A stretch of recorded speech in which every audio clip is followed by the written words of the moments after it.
Modern diamond drills cutting granite achieve a feed rate of 0.002 of an inch per revolution. The ancient Egyptians achieved 1/10 of an inch, 50 times faster, with copper tools. That is not a theory, that is a measurement, taken from drill cores sitting in a London museum right now. In Bolivia, stones harder than steel were cut with 4mm precision corners, then scattered like toys by some unknown catastrophe. In Peru, walls fitted so tightly that paper cannot pass between the joints have survived 5 centuries of earthquakes that destroyed everything built around them. 3 continents, thousands of miles apart, the same impossible precision. Tonight, we follow the evidence wherever it leads, from the H-blocks of Puma Punku to the vitrified stones of Sacsayhuamán, from the granite boxes beneath Saqqara to the global pattern that connects them all. What did our ancestors know that we have forgotten? The stones remember, and they are ready to tell us. The door of the Puma. Before we begin, like and subscribe if this calm, science-driven format resonates with you. Use the hype button if it is available. In the comments, note your location, your current time, and the key question this topic triggers for you. I will address the strongest questions in comments or in a later video. There is a place on Earth where the air is so thin that your lungs burn with every breath. A place where the horizon stretches endlessly across a barren plateau, where no trees grow, where the wind carries whispers of something ancient and unexplained. This place sits nearly 13,000 feet above sea level, higher than many commercial aircraft cruise in the remote highlands of Bolivia near the southern edge of Lake Titicaca. The locals call it Puma Punku. In the Aymara language, this translates to the door of the Puma, and what lies scattered across this windswept plateau has confounded archaeologists, engineers, and curious minds for over a century. Imagine standing there yourself. The sun is intense at this altitude, the ultraviolet radiation unfiltered by the thin atmosphere. You look down at your feet and see blocks of stone. Massive blocks, some weighing over 100 tons, strewn about as if a giant child had grown bored with building blocks and simply walked away. But these are not rough-hewn boulders. These are precision-cut monuments. The edges are sharp, the surfaces are smooth, the angles are perfect 90 degrees, and the joints between certain stones are so tight that you cannot slide a razor blade between them. Think about that for a moment. No mortar, no adhesive, just stone against stone fitted with such exactness that even a single sheet of paper cannot penetrate the seam. This is not the work of crude tools and manual labour as we understand it. This is something else entirely. The mainstream archaeological narrative tells us that Puma Punku was built by the Tiwanaku civilization sometime around 500 to 600 AD. This was a sophisticated culture, certainly, one that developed advanced agricultural techniques and dominated the Andean region for centuries before the rise of the Inca. They had no written language, they had no knowledge of the wheel. Their toolkit, according to conventional scholarship, consisted of stone hammers, copper chisels, and perhaps some bronze implements, and yet somehow with these primitive instruments they allegedly carved andesite and red sandstone with tolerances that modern engineers struggle to replicate. Andesite is not a forgiving material. On the Mohs scale of mineral hardness, which ranges from 1 for talc to 10 for diamond, andesite registers at approximately 7. For comparison, steel comes in around 6.5. This means that the stone the Tiwanaku people were supposedly carving is harder than the best metal tools we believe they possessed. Copper sits at only 3 on the Mohs scale. Bronze reaches perhaps 4. The mathematics simply does not work. You cannot carve a material that is nearly twice as hard as your cutting tool, and yet here the evidence sits, scattered across the Bolivian Altiplano, defying explanation.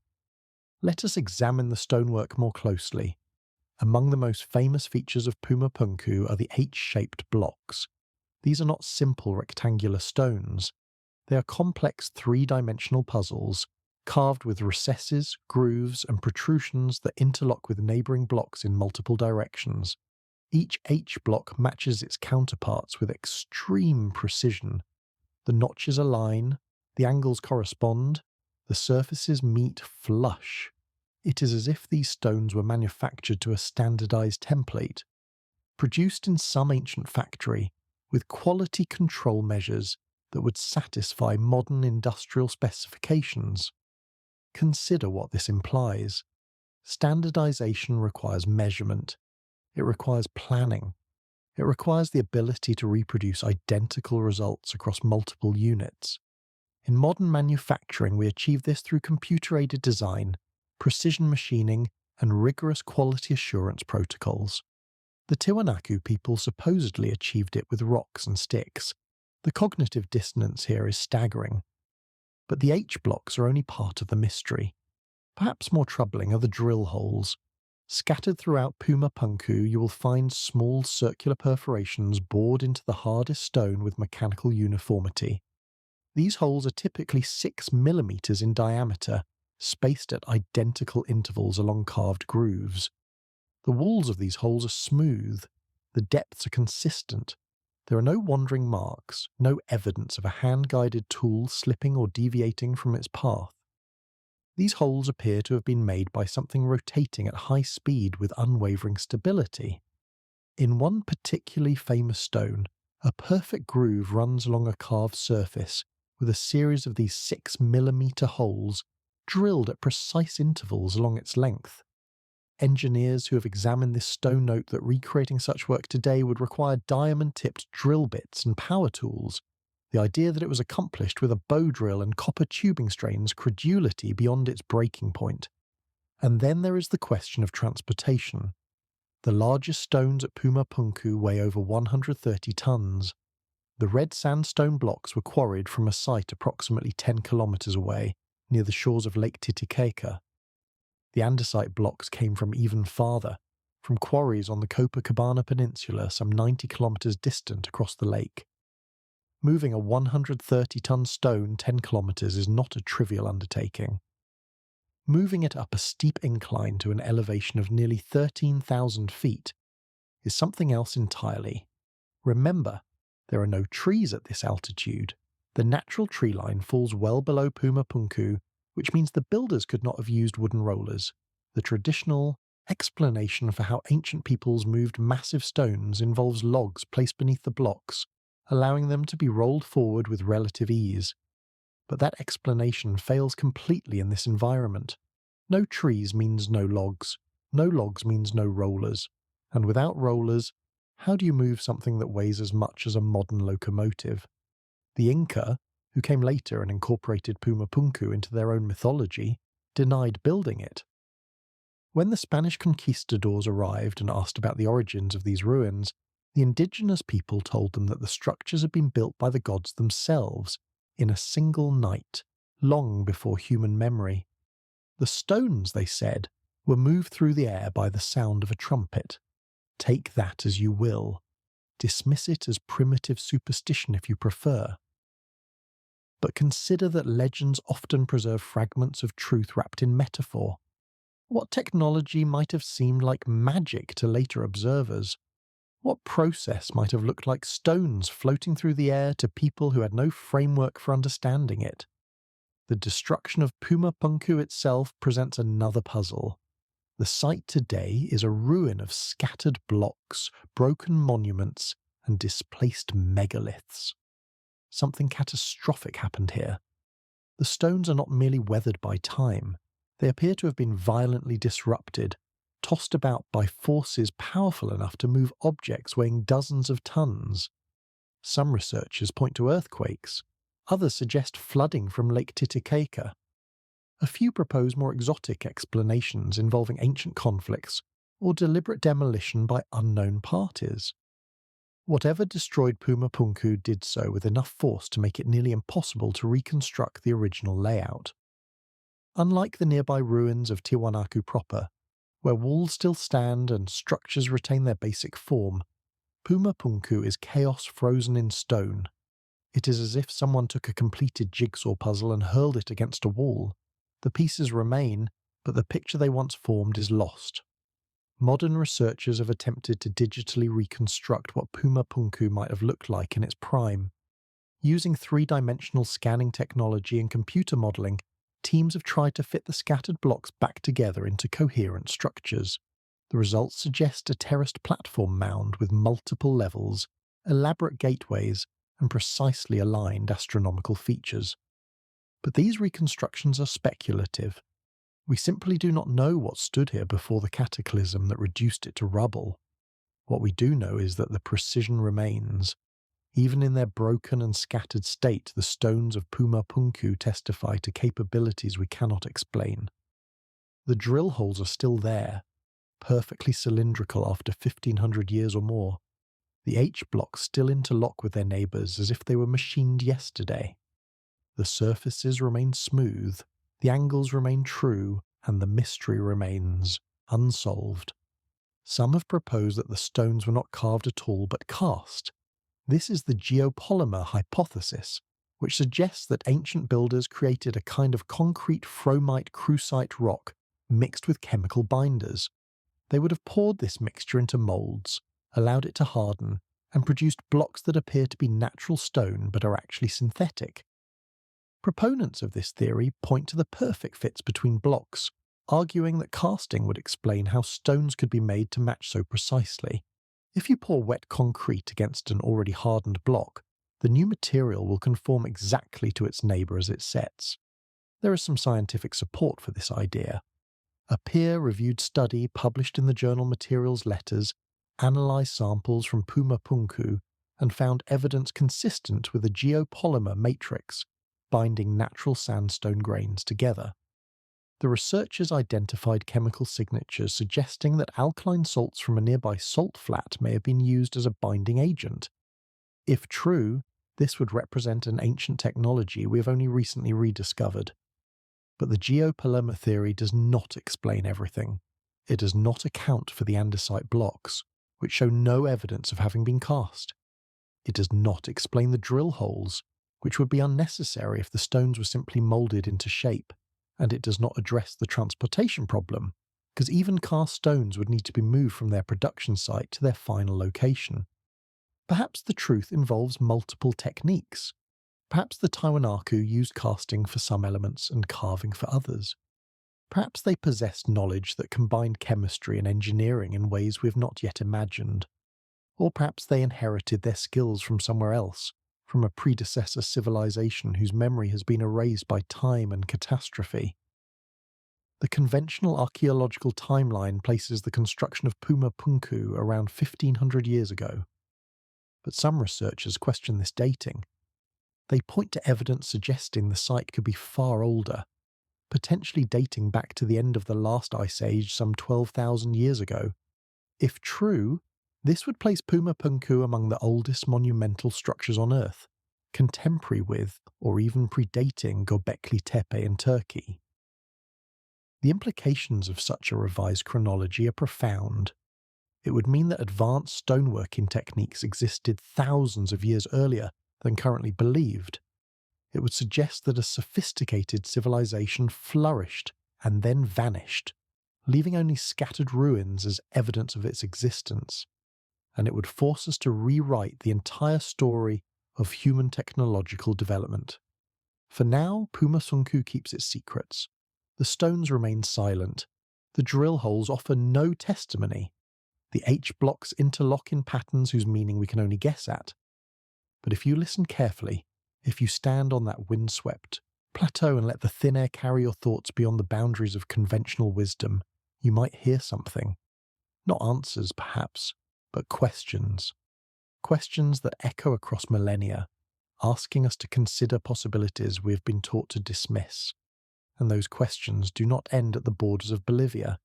They travel north, along the spine of the Andes, to another site where impossible stones guard another impossible mystery.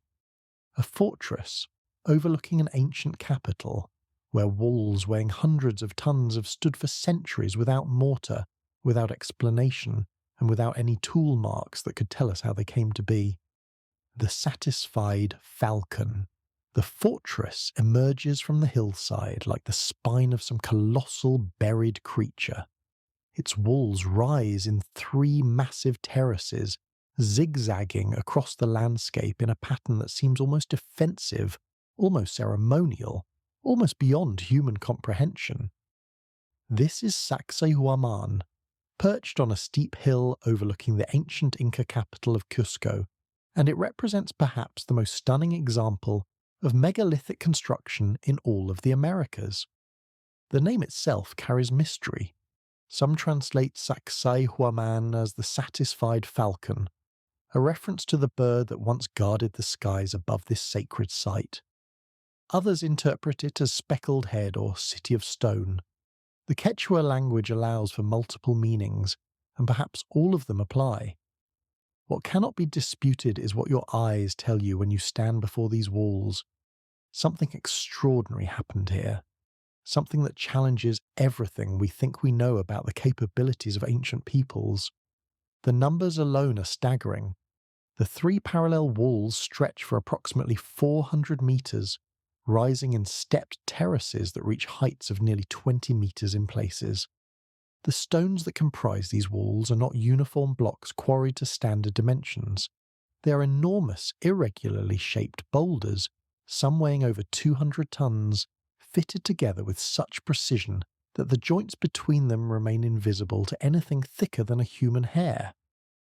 No mortar binds them, no cement fills the gaps, there are no gaps to fill. Walk up to one of these walls and run your hand along the surface. You will feel stone meeting stone in perfect continuity. The ancient builders did not simply stack rocks, they sculpted them. Each boulder was shaped to interlock with its neighbours in 3 dimensions, creating a structure that resembles nothing so much as a giant jigsaw puzzle rendered in granite. Some individual stones display 12 or more angles on their visible face alone, and below the surface, where they contact adjacent blocks, the complexity only increases. Consider the engineering challenge this represents. To fit 2 flat surfaces together is relatively straightforward. To fit 2 curved or angled surfaces together requires more skill. But to fit a stone with 12 different angles, against multiple neighbouring stones, each with their own complex geometries, while maintaining tolerances so tight that not even a blade of grass can penetrate the seams, this defies easy explanation. Modern architects and engineers who have studied Sacsayhuamán openly admit that replicating this work today would be extraordinarily difficult, even with contemporary tools and technology. The Inca Empire, which mainstream archaeology credits with building Sacsayhuamán, flourished from approximately the early 13th century until the Spanish conquest in the 1530s. At its height, the empire stretched from present-day Colombia to Chile, encompassing millions of subjects and thousands of kilometers of roads. The Inca were unquestionably accomplished builders. Their agricultural terraces still function today. Their road system rivals that of ancient Rome. Their suspension bridges spanned chasms that would challenge modern engineers. But the Inca had no iron, they had no steel. Their hardest metal was bronze, an alloy of copper and tin that registers only about 4 on the Mohs hardness scale. The stones at Sacsayhuamán are primarily limestone and andesite, materials ranging from 3 to 7 on that same scale. Bronze tools could theoretically work limestone, though slowly and with tremendous effort. But the precision achieved here goes far beyond what brute force and patience can explain. Mainstream explanations suggest that the Inca shaped these stones through a process called pecking. Workers would strike the surface of a boulder repeatedly with harder stones, gradually wearing away material until the desired shape emerged. The stones would then be lifted into place using ramps, levers, and the coordinated effort of hundreds or thousands of labourers.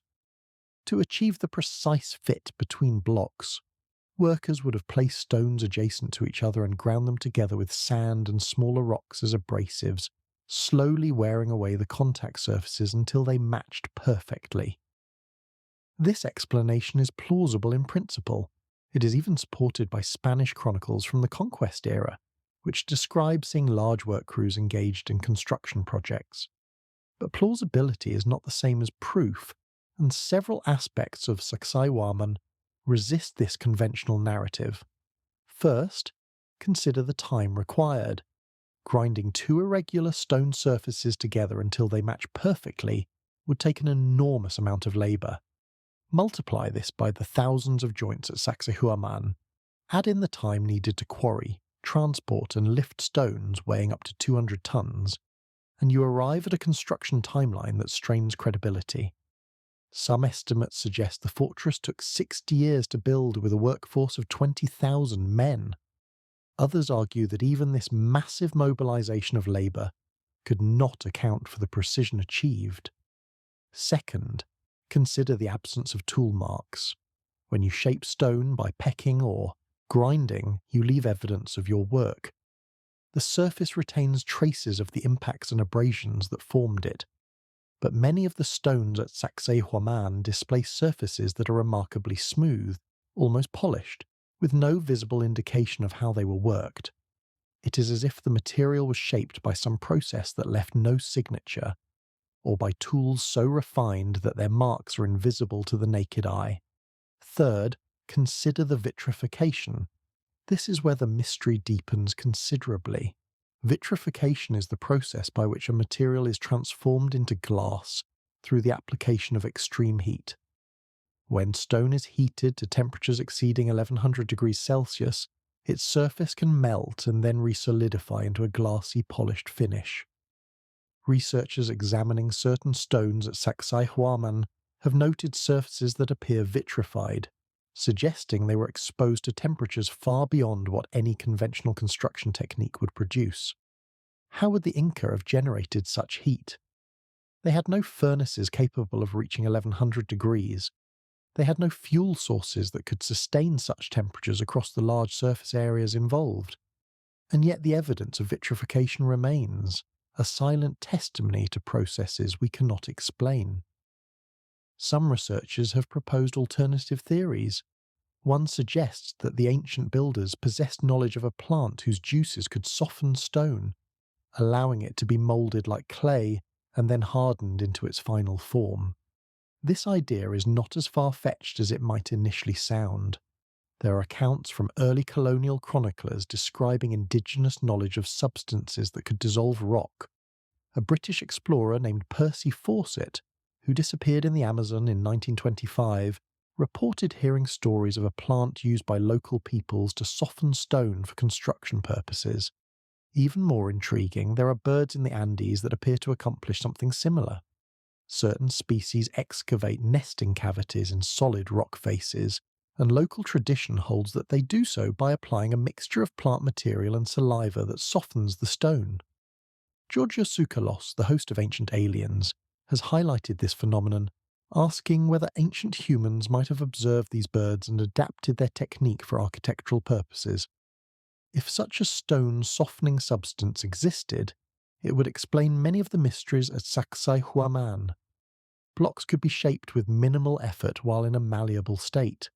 They could be pressed against neighbouring stones to achieve perfect fits. The lack of tool marks would make sense because no tools in the conventional sense were used, and the vitrified surfaces might result from some chemical reaction during the hardening process. But this theory remains unproven. No one has identified the plant in question, or demonstrated that its extracts can actually soften stone. The hypothesis exists in a frustrating limbo between tantalizing possibility and unverified speculation.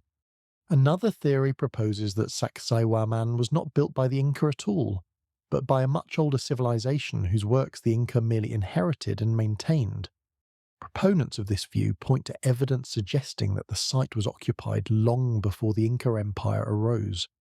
Archaeological investigations have identified construction phases dating back to the Kilki culture, which flourished in the region around 1100 AD, some 3 centuries before the Inca consolidated power. But if the Kilki built the megalithic walls, the mystery only deepens. The Kilki were less technologically advanced than the Inca, not more. How could a less sophisticated culture have accomplished what their more developed successors could not? Unless, of course, the true builders were someone else entirely, a civilization so ancient that even the Kilkir found their works already standing when they arrived. This line of thinking leads to the hypothesis of a lost predecessor civilization, one that possessed advanced knowledge and capabilities that were subsequently lost to history.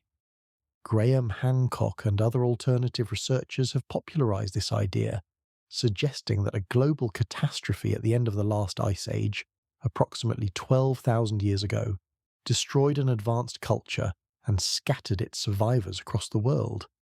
These survivors, according to this theory, became the teachers and civilizers remembered in myths from every continent, passing on fragments of their knowledge to the indigenous peoples they encountered.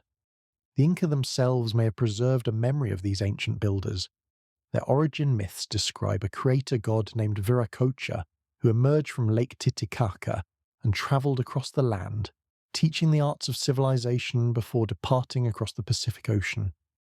Viracocha was described as tall, bearded, and light-skinned, characteristics that did not match the indigenous Andean population. Was Viracocha a mythologized memory of contact with an unknown people who brought advanced knowledge to the region? The Spanish conquistadors found these stories sufficiently intriguing to record them in detail. They also noted the indigenous insistence that certain ancient structures, including Sacsayhuamán, predated the Inca and had been built by a vanished race. The Inca took credit for many accomplishments, but they did not claim to have built the megalithic walls. They said those had always been there since before the time of memory. Standing at Sacsayhuamán today, looking out over the terracotta rooftops of Cusco spread below, you can understand why this place inspired such awe. The walls are simply too massive, too precise, too perfectly fitted to accept easy explanations. They have survived 5 centuries of earthquakes that have repeatedly devastated the colonial buildings in the city below. The Spanish churches and palaces, built with advanced European techniques, have crumbled and been rebuilt multiple times. The Inca walls, or whoever truly built them, remain standing exactly as they were placed. This seismic resilience is itself a testament to sophisticated engineering. The walls are not vertical but lean slightly inward. The interlocking irregular shapes distribute stress across multiple contact points rather than concentrating it at single joints. The entire structure flexes and settles during earthquakes rather than cracking and collapsing. Whether by intention or intuition, the builders of Sacsayhuamán created walls that work with the forces of nature rather than against them. Some researchers have even suggested that the site was designed to harness earth energies in ways we do not fully understand. The layout of Sacsayhuamán is said to resemble the head of a puma when viewed from above, with Cusco itself forming the body of the great cat. The puma was a sacred animal in Andean cosmology, associated with the earthly realm and physical power. By shaping their capital in this form, the Inca expressed a spiritual relationship with the land itself, but spiritual significance does not explain construction technique. However the builders conceived of their purpose, they still had to move 200-ton stones up a mountainside and fit them together with superhuman precision. The metaphysics of Puma symbolism offers no insight into the physics of megalithic engineering. Perhaps the most honest response to Sacsayhuamán is simply to admit what we do not know. We do not know exactly how the stones were cut. We do not know exactly how they were transported. We do not know exactly how they were fitted together with such impossible accuracy. We have theories, some more plausible than others, but none that fully account for what stands before us. And what stands before us is humbling.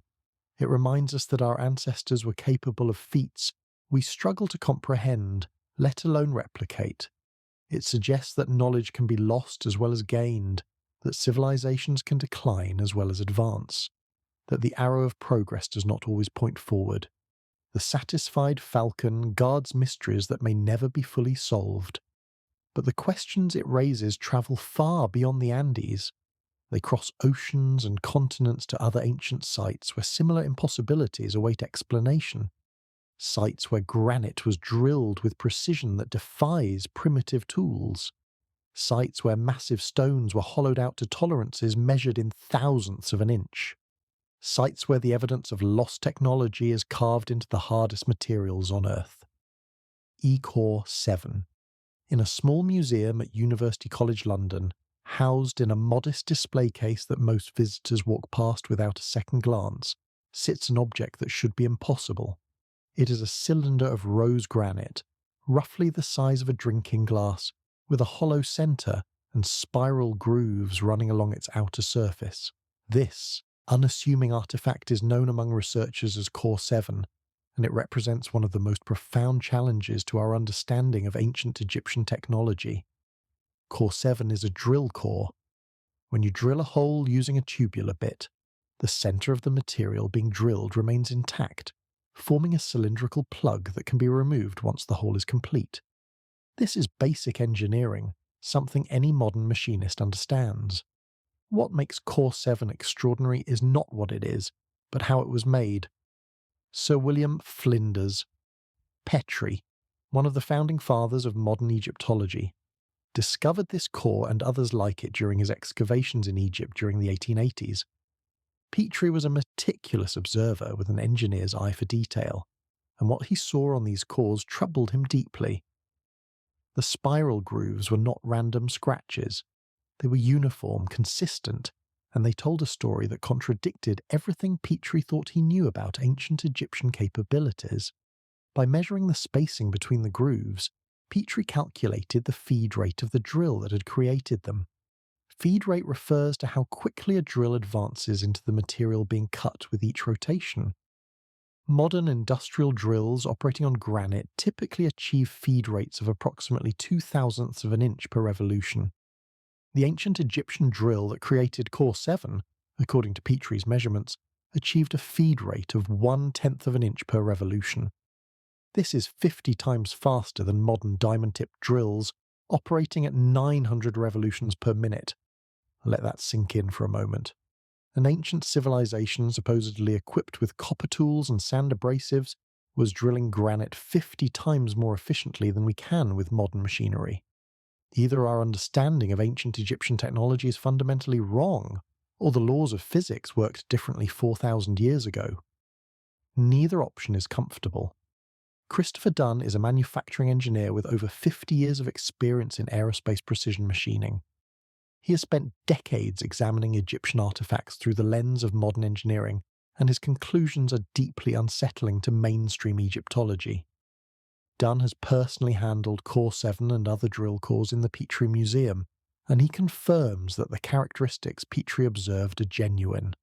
The spiral grooves are there, the feed rate calculations are mathematically sound, and the implications are revolutionary. The conventional explanation for Egyptian drilling involves a copper tube, sand as an abrasive, and a bow mechanism to provide rotation. Workers would pour sand into the hole, insert the copper tube, and rotate it back and forth using a bow, similar to starting a fire with a spindle. The sand would grind against the granite, slowly wearing it away while the copper tube served as a guide. It is a plausible theory, and experiments have shown that this method can produce holes in granite, though extremely slowly. But it cannot produce Core 7. The problem is not just the speed, but the physics of abrasive cutting. When you grind material away using loose sand, the cutting action is random. Sand particles tumble and roll between the tool and the workpiece, removing material in all directions without any consistent pattern. This process does not create the clean, uniform spiral grooves visible on the Egyptian cores.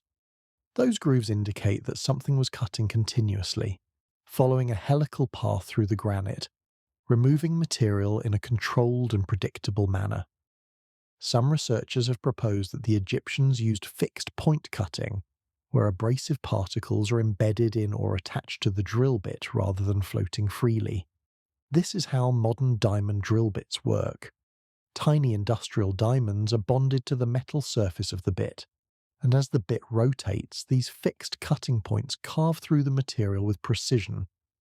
Fixed-point cutting could theoretically produce spiral grooves, but it requires abrasives harder than the material being cut, which for granite means something at least as hard as quartz, ideally diamond itself.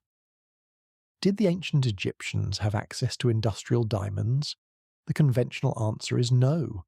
Diamonds were known in antiquity, but were considered precious gems, not industrial consumables.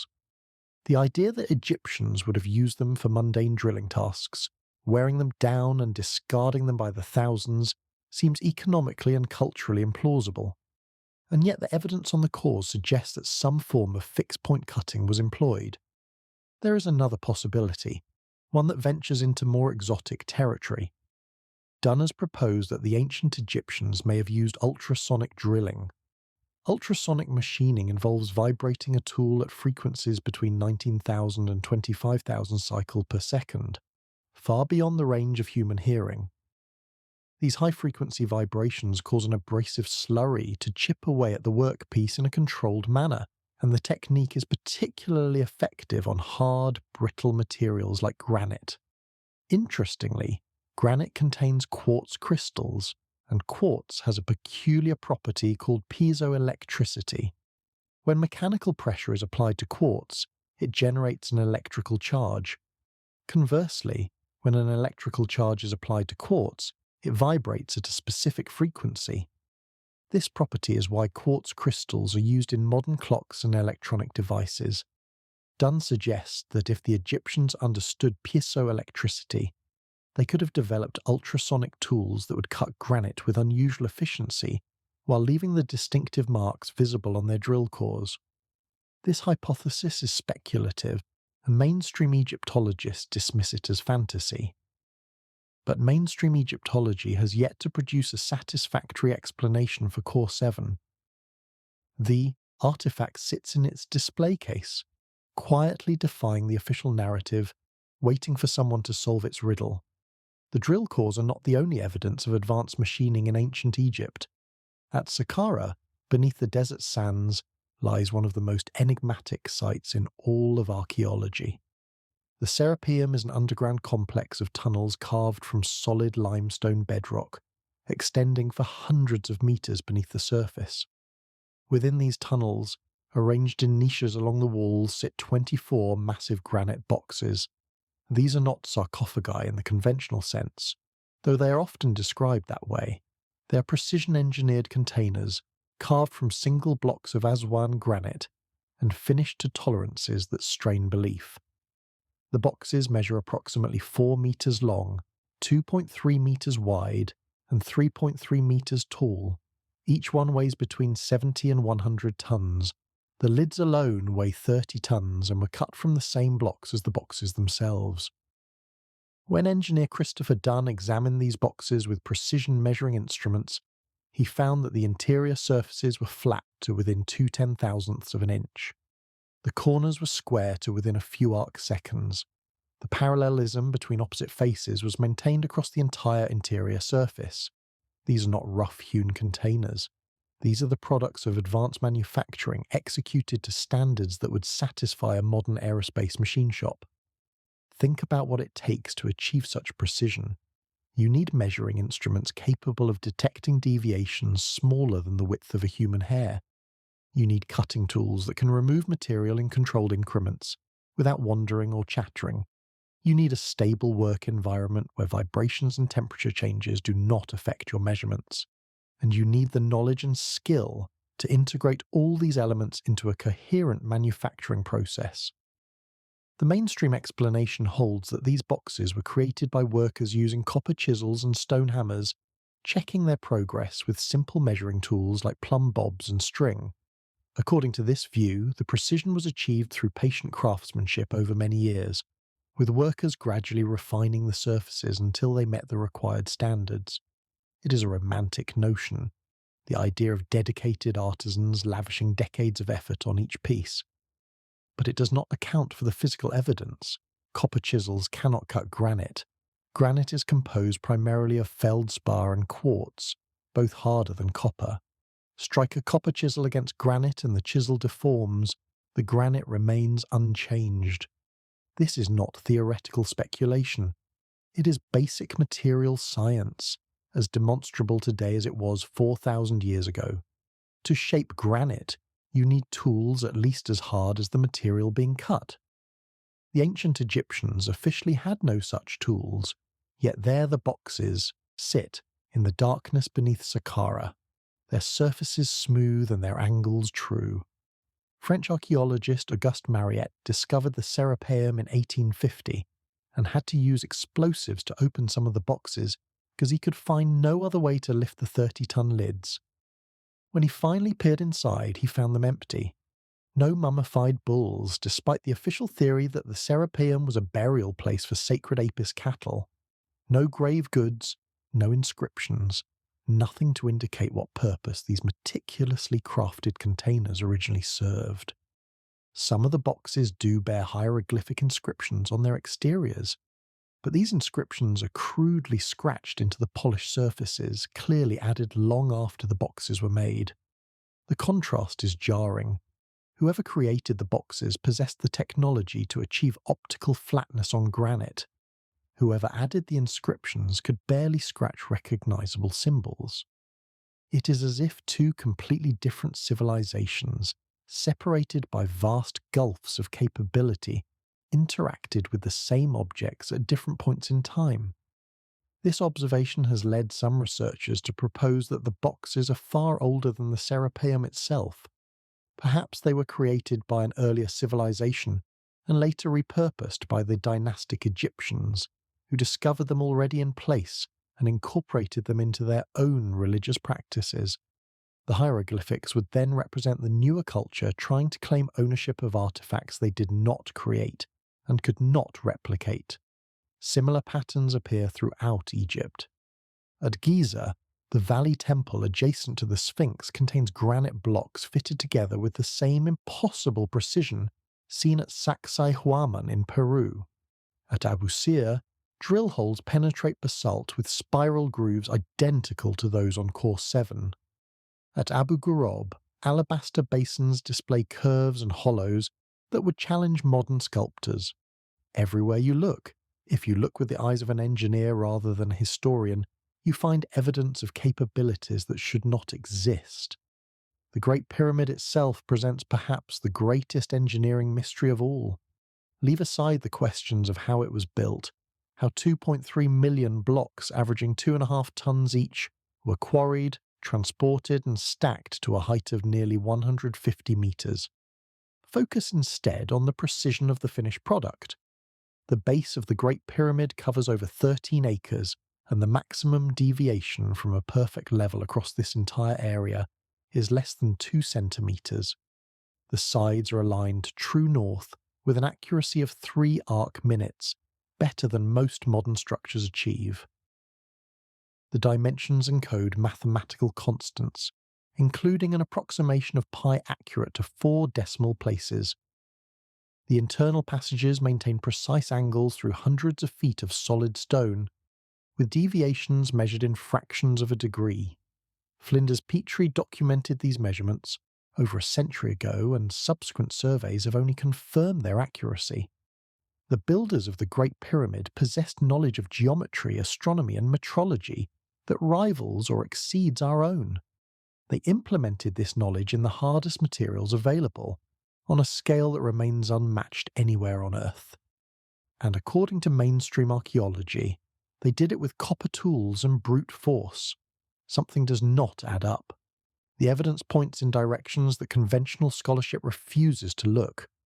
Not toward ancient aliens necessarily, though that hypothesis has its advocates, but toward the recognition that our ancestors achieved things we cannot explain, using methods we have not identified, for purposes we do not understand.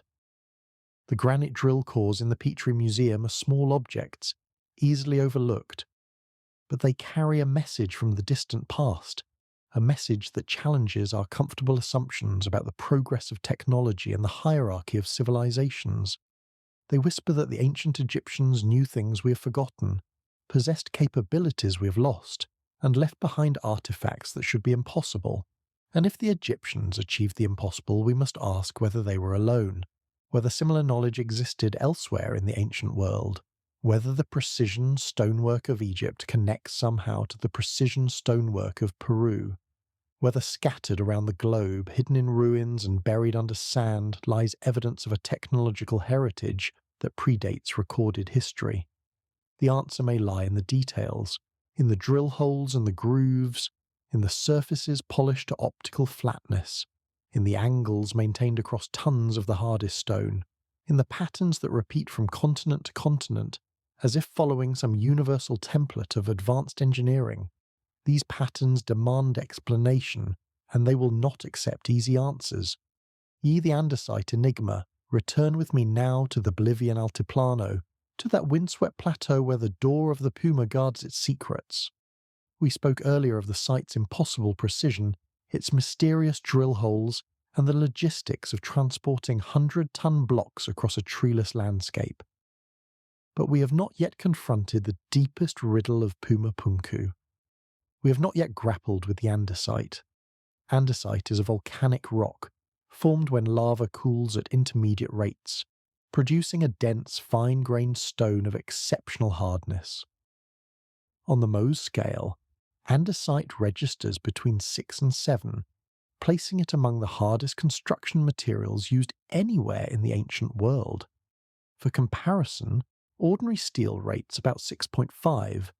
A standard masonry drill bit struggles against andesite. A copper chisel would be useless. The Tiwanaku civilization, according to mainstream archaeology, worked this unforgiving material using stone hammers made from even harder rocks like diorite, combined with copper or bronze tools for finer work. They would have pounded and ground their way through the andesite, removing material one tiny fragment at a time, over months or years or decades of patient labour. This is the official explanation. And standing before the andesite blocks of Puma Punku, examining their surfaces with a modern engineer's eye, the official explanation falls apart. Look closely at the cuts. They are not the rough, irregular surfaces you would expect from pounding and grinding. They are smooth, sometimes almost polished, with edges that remain sharp after 1,500 years of exposure to the elements. The grooves are uniform in width and depth. The angles are precise to fractions of a degree. The flat surfaces show no undulations, no tool marks, no evidence of the brutal percussive process supposedly used to create them. Now examine the interior corners. When you carve a block of stone using hand tools, interior corners are the most difficult features to execute. Your tool naturally wants to round the corner as it moves from one surface to another. Achieving a crisp 90-degree intersection requires extraordinary care and control. At Puma Punku, some of the interior corners have radii of just 4 millimeters. That is roughly the diameter of a pencil lead. Modern engineers note that such tight radii would require specialized tools even today, tools designed specifically for reaching into confined spaces and maintaining precision at the limits of what cutting technology can achieve. Christopher Dunn, the aerospace engineer who has devoted decades to studying ancient precision stonework, observed that the Puma Punku corners are tighter than what standard modern cutting tools could achieve without difficulty. The ancient builders went far beyond what aesthetics required.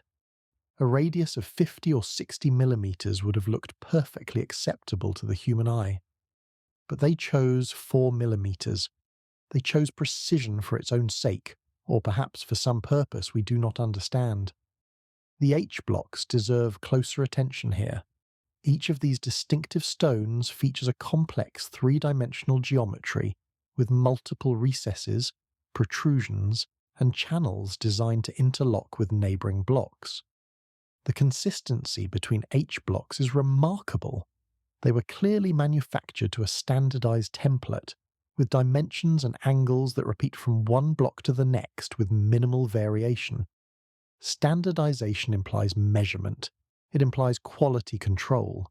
It implies a production process that can be reliably reproduced by multiple workers across multiple blocks. In modern manufacturing, we achieve such consistency through precision measuring instruments, machining templates, and systematic quality assurance protocols. The Tiwanaku people supposedly achieved it with stone hammers and copper scrapers. The disconnect between method and result is vast. Some researchers have measured the H-blocks and found that their dimensions appear to encode mathematical relationships. The proportions suggest familiarity with concepts like the golden ratio and certain geometric constants. Whether intentional or coincidental, these relationships hint at a sophisticated understanding of mathematics underlying the construction program. The builders were not simply making shapes that looked good. They were implementing designs based on abstract principles. The grooves on many Puma Punku stones add another layer of mystery. These channels run along surfaces with remarkable uniformity, maintaining consistent width and depth along their entire length. Some grooves have non-parallel walls, flaring slightly from bottom to top in a profile known as a dovetail. Dovetail joints are common in woodworking and metalworking, where they provide exceptional resistance to pulling forces. But executing a dovetail in andesite, using the tools available to the Tiwanaku, would be extraordinarily difficult. The angles must be precise, the surfaces must be smooth, the entire joint must maintain consistency over its full length. And then there are the metal clamps. At various points in the Puma Punku ruins, you can find recesses where metal staples once held adjacent blocks together.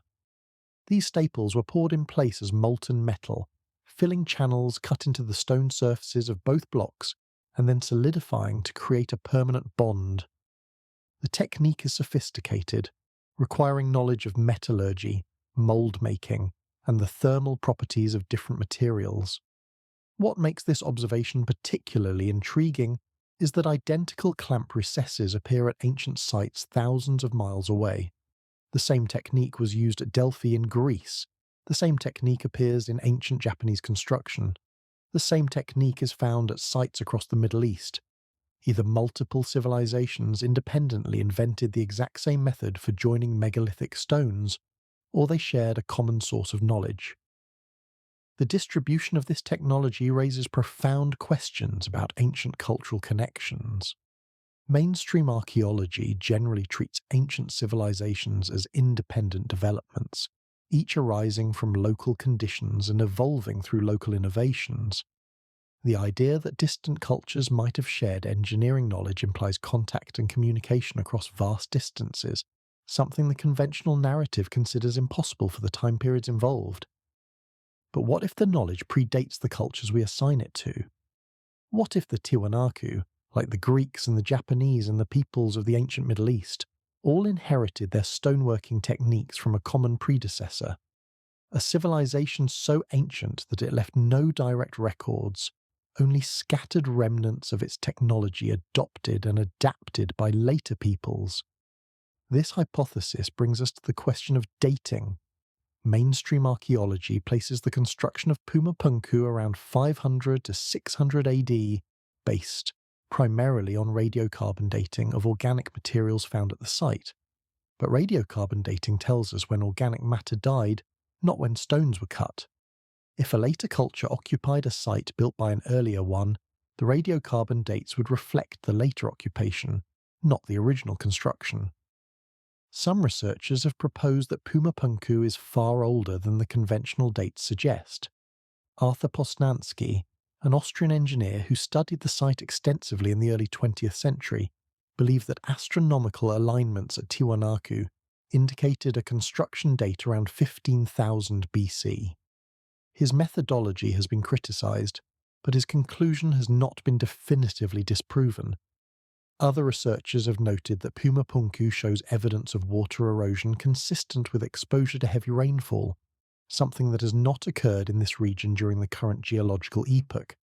If true, this would push the age of the site back to a time when the climate was dramatically different, potentially the end of the last ice age some 12,000 years ago. The catastrophic destruction visible at Puma Punku may itself provide dating clues. Something tremendously violent happened here. The massive blocks are scattered as if by an explosion or a flood of biblical proportions. Some stones appear to have been displaced hundreds of feet from their original positions. Others lie broken, shattered by forces that should not have affected structures built to such exacting standards. The conventional explanation attributes this destruction to earthquakes, perhaps accompanied by seismic liquefaction or flooding from Lake Titicaca. These are plausible natural causes, but some researchers see evidence of something more dramatic, perhaps an impact event, or an exceptionally powerful tsunami generated by celestial collision. The Younger Dryas impact hypothesis, which proposes that a comet or asteroid struck Earth approximately 12,800 years ago, has gained scientific traction in recent years. If Puma Punku predates this event, its destruction might be connected to the same cataclysm that caused mass extinctions and climate chaos at the end of the Ice Age. Imagine for a moment that this scenario is correct. A sophisticated civilization flourishes in the Andean highlands during the late Ice Age. They possess advanced stoneworking technology, standardized manufacturing processes, and knowledge of metallurgy and engineering that rivals or exceeds anything achieved for millennia afterward. Then catastrophe strikes. A cosmic impact triggers earthquakes, floods, and climate collapse. The civilization is destroyed, its population scattered, its knowledge fragmented. Survivors carry what they can remember to distant lands, where they become the mysterious teachers remembered in mythology. The gods who came from the sky, the civilizers who taught agriculture and astronomy and architecture, the bearded strangers who appeared after the flood and started the world anew. Millennia later, new cultures arise in the ruins, the Quilque, then the Tiwanaku, then the Inca. They find the ancient stones already in place, already cut with precision beyond their capabilities. They worship at sites they did not build. They tell stories of gods and giants who moved mountains in the time before time, and they leave behind their own artifacts, their own radiocarbon signatures, which future archaeologists will mistake for evidence of original construction. This is speculation, of course. It cannot be proven with current evidence, but it is consistent with the evidence we have in a way that the conventional narrative is not. It explains why the precision at Puma Punku exceeds what the attributed builders could achieve. It explains why the same construction techniques appear at sites separated by oceans and millennia. It explains why so many ancient cultures have flood myths and civilizer legends with such striking similarities. The andesite blocks of Puma Punku do not care about our theories. They simply exist, silent and enigmatic, challenging us to explain how they came to be. Their surfaces remain smooth, their angles remain true, their interior's corners remain impossibly tight. Whatever tools shaped them, whatever hands lifted them, whatever minds designed them, left no trace but the work itself. And the work speaks volumes. It speaks of precision machining in an age before machines. It speaks of standardized manufacturing in an age before factories. It speaks of engineering sophistication in an age we have been taught to consider primitive. Every cut, every groove, every perfect angle contradicts the story we tell ourselves about human progress. Perhaps the story is wrong. Perhaps civilization did not advance in a straight line from simple to complex, from crude to refined, from primitive to sophisticated. Perhaps it rose and fell and rose again, each peak reaching heights that later valleys could not imagine. Perhaps we stand not at the culmination of human achievement, but at one point along an undulating curve, with mountains both before us and behind. The andesite remembers what we have forgotten. And if we have the humility to listen, it may yet teach us something about who we were, who we are, and who we might become. But Puma Punku is only one witness. Sacsayhuamán stands guard over Cusco with its own impossible stones and its own inexplicable precision. There, the mystery deepens further into realms of vitrification and heat and processes that defy any explanation we have offered so far. A vitrified stone. There is a quality to certain ancient stones that photographs cannot capture and words struggle to describe. You must stand before them. Run your palm across their surface. Feel the almost supernatural smoothness beneath your fingertips. At Sacsayhuamán, on certain blocks scattered throughout the fortress complex, you encounter surfaces that feel less like stone and more like glass. This observation is not mystical fancy. It is a matter of verifiable science. When silicate-based rock is heated to temperatures exceeding 1100 degrees Celsius, its surface begins to melt. If the cooling process happens quickly enough, the molten layer solidifies into a glassy, vitrified finish. This is the same process that occurs when sand is superheated to create glass, and it appears to have happened to stones at Sacsayhuamán on a scale that defies conventional explanation. Vitrification has been documented at ancient sites around the world. Hill forts in Scotland display walls where stones have been fused together by extreme heat. Ancient structures in Turkey show similar characteristics. But the vitrification at Sacsayhuamán presents unique challenges to any explanation.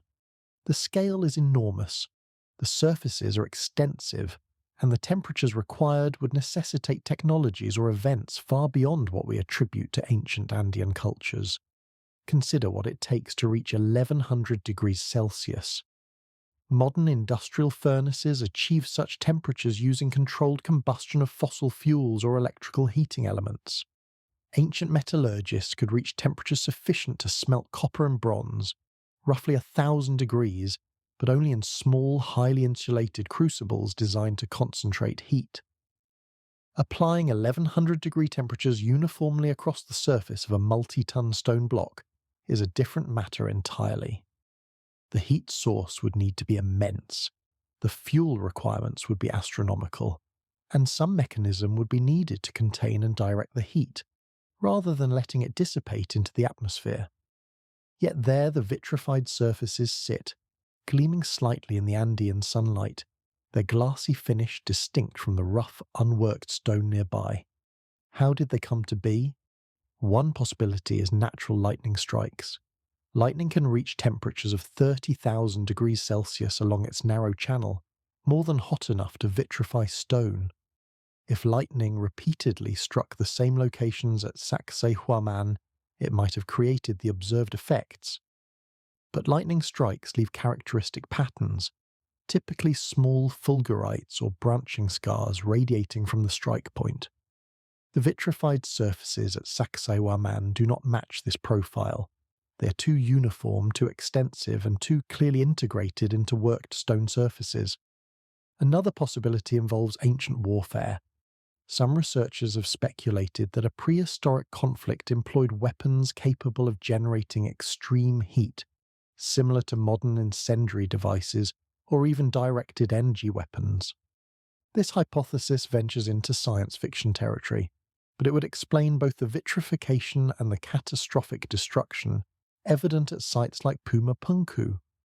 Ancient texts from India describe weapons called astras that could release devastating heat and light, destroying armies and cities in single blasts. Could these myths preserve memories of actual technological weapons used in a forgotten age? A more grounded hypothesis returns us to the stone softening theory we touched on earlier. If the builders possessed a chemical process for making stone malleable, the vitrification might be a byproduct of that process rather than evidence of extreme external heat. Some chemical reactions produce localized heating as they proceed. Others fundamentally alter the crystalline structure of materials in ways that could produce glass-like surfaces. Without knowing exactly what substances and processes were involved, we cannot rule out this explanation. The stone softening theory has accumulated intriguing circumstantial support over the years. Colonel Percy Fawcett, the British explorer who vanished in the Amazon in 1925 while searching for a lost city he called Zeed, recorded accounts from indigenous peoples describing a plant whose juices could dissolve rock. Fawcett himself claimed to have observed a bird that excavated nesting cavities in solid stone using a similar botanical agent. He brought samples of the plant back to England, but they were lost along with much of his other documentation. More recently, researchers have identified birds in the Andes that do indeed create nests in cliff faces of solid rock. The prevailing explanation is that these birds exploit existing cracks and softer mineral veins, but local tradition insists that the birds bring leaves from a specific plant and rub them against the rock face, softening the stone sufficiently to excavate their cavities. If true, this would demonstrate that stone softening is not merely legend, but observable, natural phenomenon. Jan Pieter de Jong and Christopher Jordan, researchers who have studied ancient Peruvian construction, propose an even more exotic possibility. They suggest that the vitrified surfaces at sites like Sacsayhuamán and the granite walls of Cusco were created intentionally using high technology. Their analysis of stone samples found evidence of heating to temperatures sufficient for vitrification, along with the presence of unusual mineral formations that might indicate some form of advanced processing. They propose that an ancient civilization possessed the ability to soften, shape, and reharden stone at will, leaving the vitrified surfaces as a signature of their technique. This hypothesis raises as many questions as it answers. What was the heat source? How was it controlled? Why would a civilization capable of such technology leave no other trace of their capabilities? De Jong and Jordan speculate that the knowledge was deliberately hidden, or that it was lost in whatever catastrophe destroyed the original civilization. These are not satisfying explanations, but neither is the alternative, which requires us to believe that vitrification occurred through some natural process that left no other evidence and has never been observed to operate on this scale. The vitrified surfaces are not uniformly distributed at Sacsayhuamán. Some stones display the characteristic glassy finish, while adjacent stones show no evidence of heating. This selective vitrification argues against hypotheses involving widespread conflagration or atmospheric events. Whatever caused the vitrification affected specific stones while leaving others untouched. This pattern is more consistent with controlled application of heat than with uncontrolled natural phenomena. At the same time, the vitrified stones are not located exclusively in areas that would make sense for intentional processing. Some appear on exterior surfaces exposed to the elements, others are found on interior faces that would have been hidden once construction was complete. If vitrification was part of the construction process, we might expect to see it more consistently on working surfaces, on joints, on faces that needed to be shaped or fitted. The seemingly random distribution of vitrified areas complicates any simple technological explanation.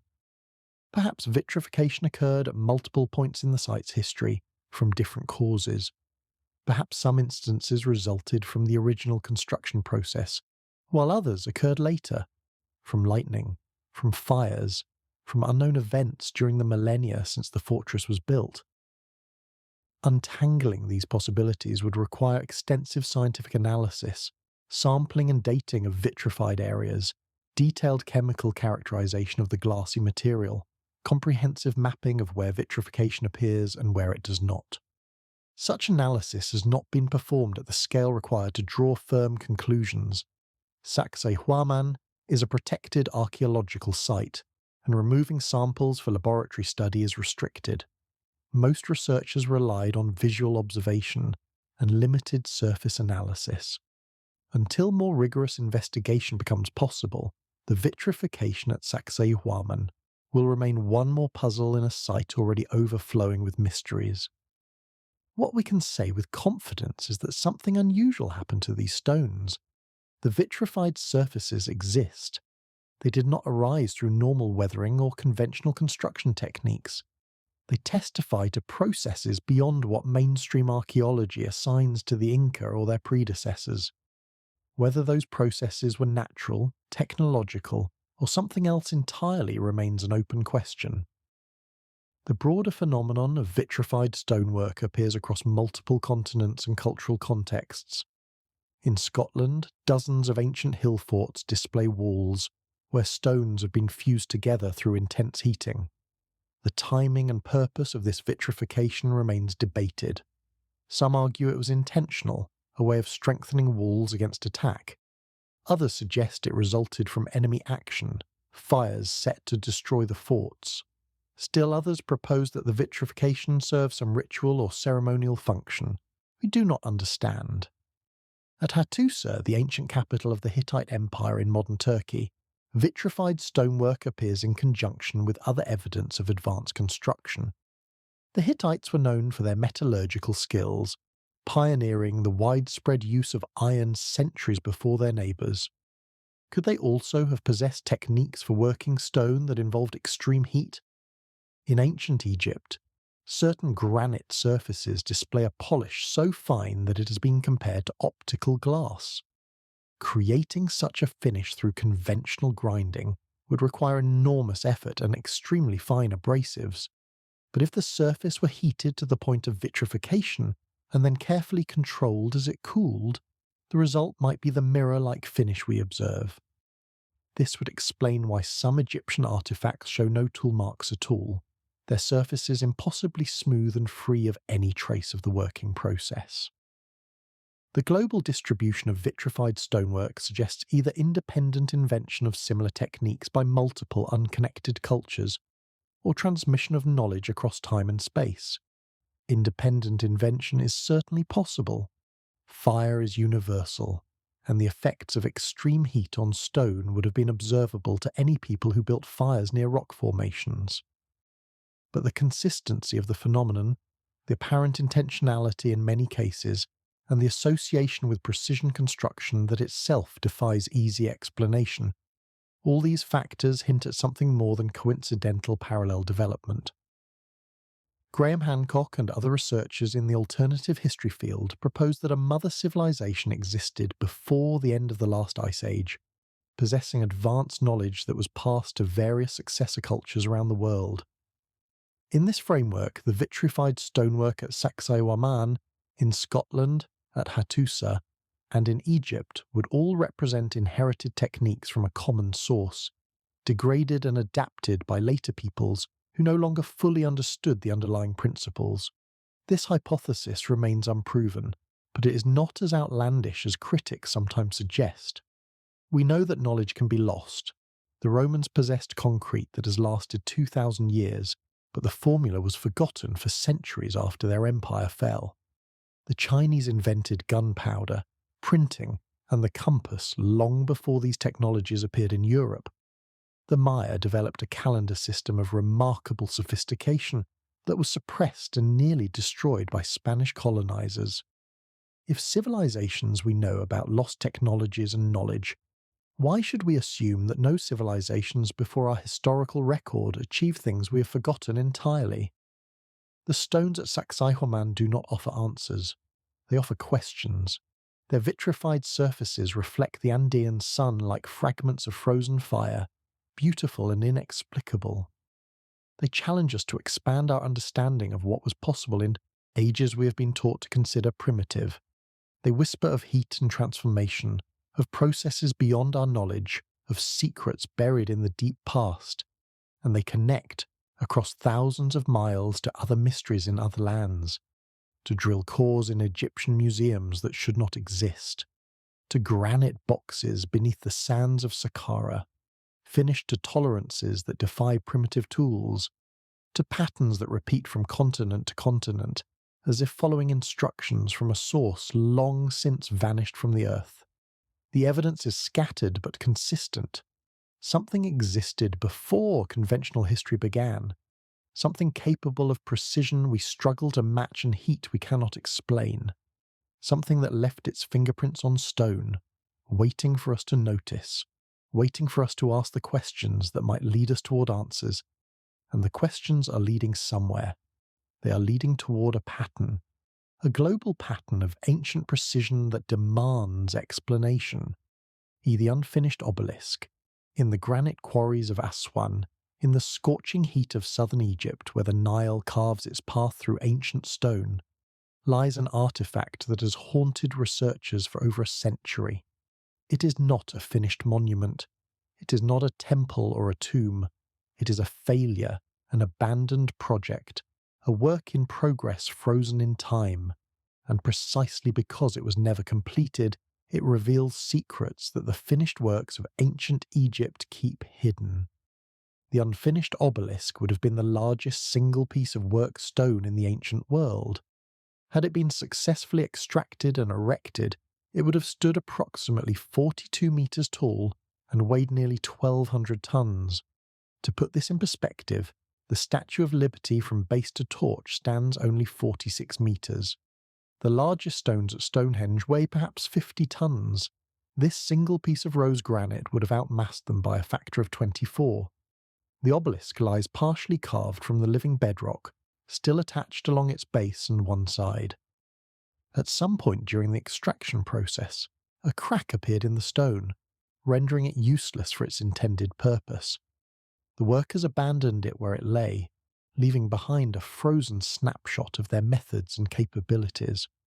For archaeologists, this abandoned project is invaluable. For engineers, it is deeply troubling. The conventional explanation for how the ancient Egyptians quarried granite involves dolerite pounders. Dolerite is a hard ignite rock, slightly harder than granite on the Mohs scale. Workers would have used fist-sized balls of dolerite to pound against the granite surface, gradually pulverizing the material through repeated impacts. The process would have been slow, loud, and brutally labour-intensive. Teams of workers would have squatted in the narrow trenches around the obelisk, swinging their dolerite balls hour after hour, day after day, month after month, removing granite one tiny fragment at a time. This explanation is supported by archaeological evidence. Dolerite pounders have been found at quarry sites throughout Egypt. Some show the characteristic wear patterns consistent with repeated impacts against hard stone. Ancient depictions show workers engaged in what appears to be quarrying activity. The method is plausible, it could work. But walk around the unfinished obelisk and look at the trench walls. Look at the surface of the stone where it was being separated from the bedrock. You will see something curious. The surface is not rough and irregular, as you would expect from pounding. It shows smooth, curved depressions, almost like giant scoop marks, as if material was removed in flowing sweeps rather than percussive chips. These scoop marks have puzzled researchers since they were first documented. Christopher Dunn, examining the quarry with his engineer's perspective, noted that the marks are inconsistent with any pounding or chiseling technique. They suggest a cutting or a braiding tool that moved across the surface in continuous strokes, removing material in a controlled manner.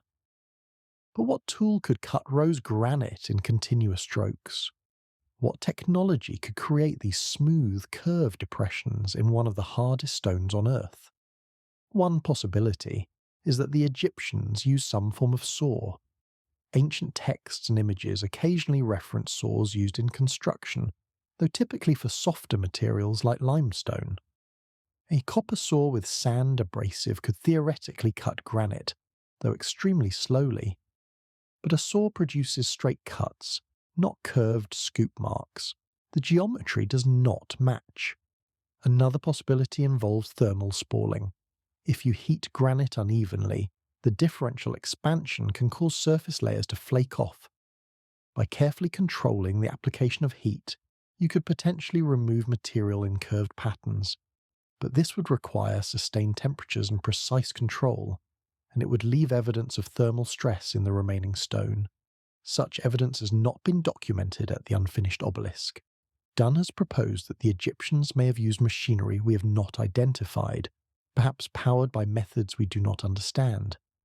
This suggestion is dismissed by mainstream Egyptology, which maintains that all Egyptian construction was accomplished through human labour and simple tools. But the scoop marks remain, unexplained and unsettling, carved into the pink granite of Aswan like a message we cannot read. The quarry itself presents logistical questions beyond the cutting techniques. The unfinished obelisk lies in a narrow trench, with walls rising several metres on either side. Workers would have had limited room to manoeuvre. Swinging dolerite pounders with enough force to pulverise granite requires a full arm motion, difficult to achieve in confined spaces. And the volume of material that needed to be removed is staggering. To free the obelisk from the bedrock, workers would have had to pulverise hundreds of cubic metres of granite, disposing of the debris as they went. Where did all that material go? Some granite chips have been found in the quarry area, but nowhere near the volume that extraction would have produced. Either the debris was systematically removed and transported elsewhere, or the extraction process generated far less waste than pounding would imply. Again, we face a mystery. Again, the evidence points in directions conventional archaeology prefers not to look. Had the obelisk been successfully extracted, it would have faced an even greater challenge. Transportation.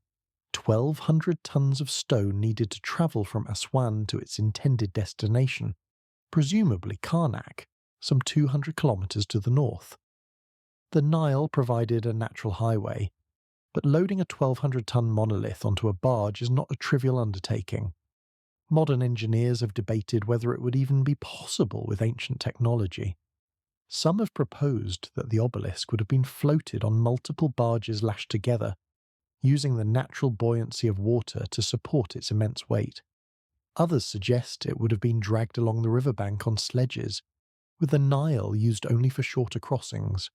Still others argue that no feasible method exists, that the unfinished obelisk was doomed from conception, an exercise in hubris that could never have succeeded even without the fatal crack.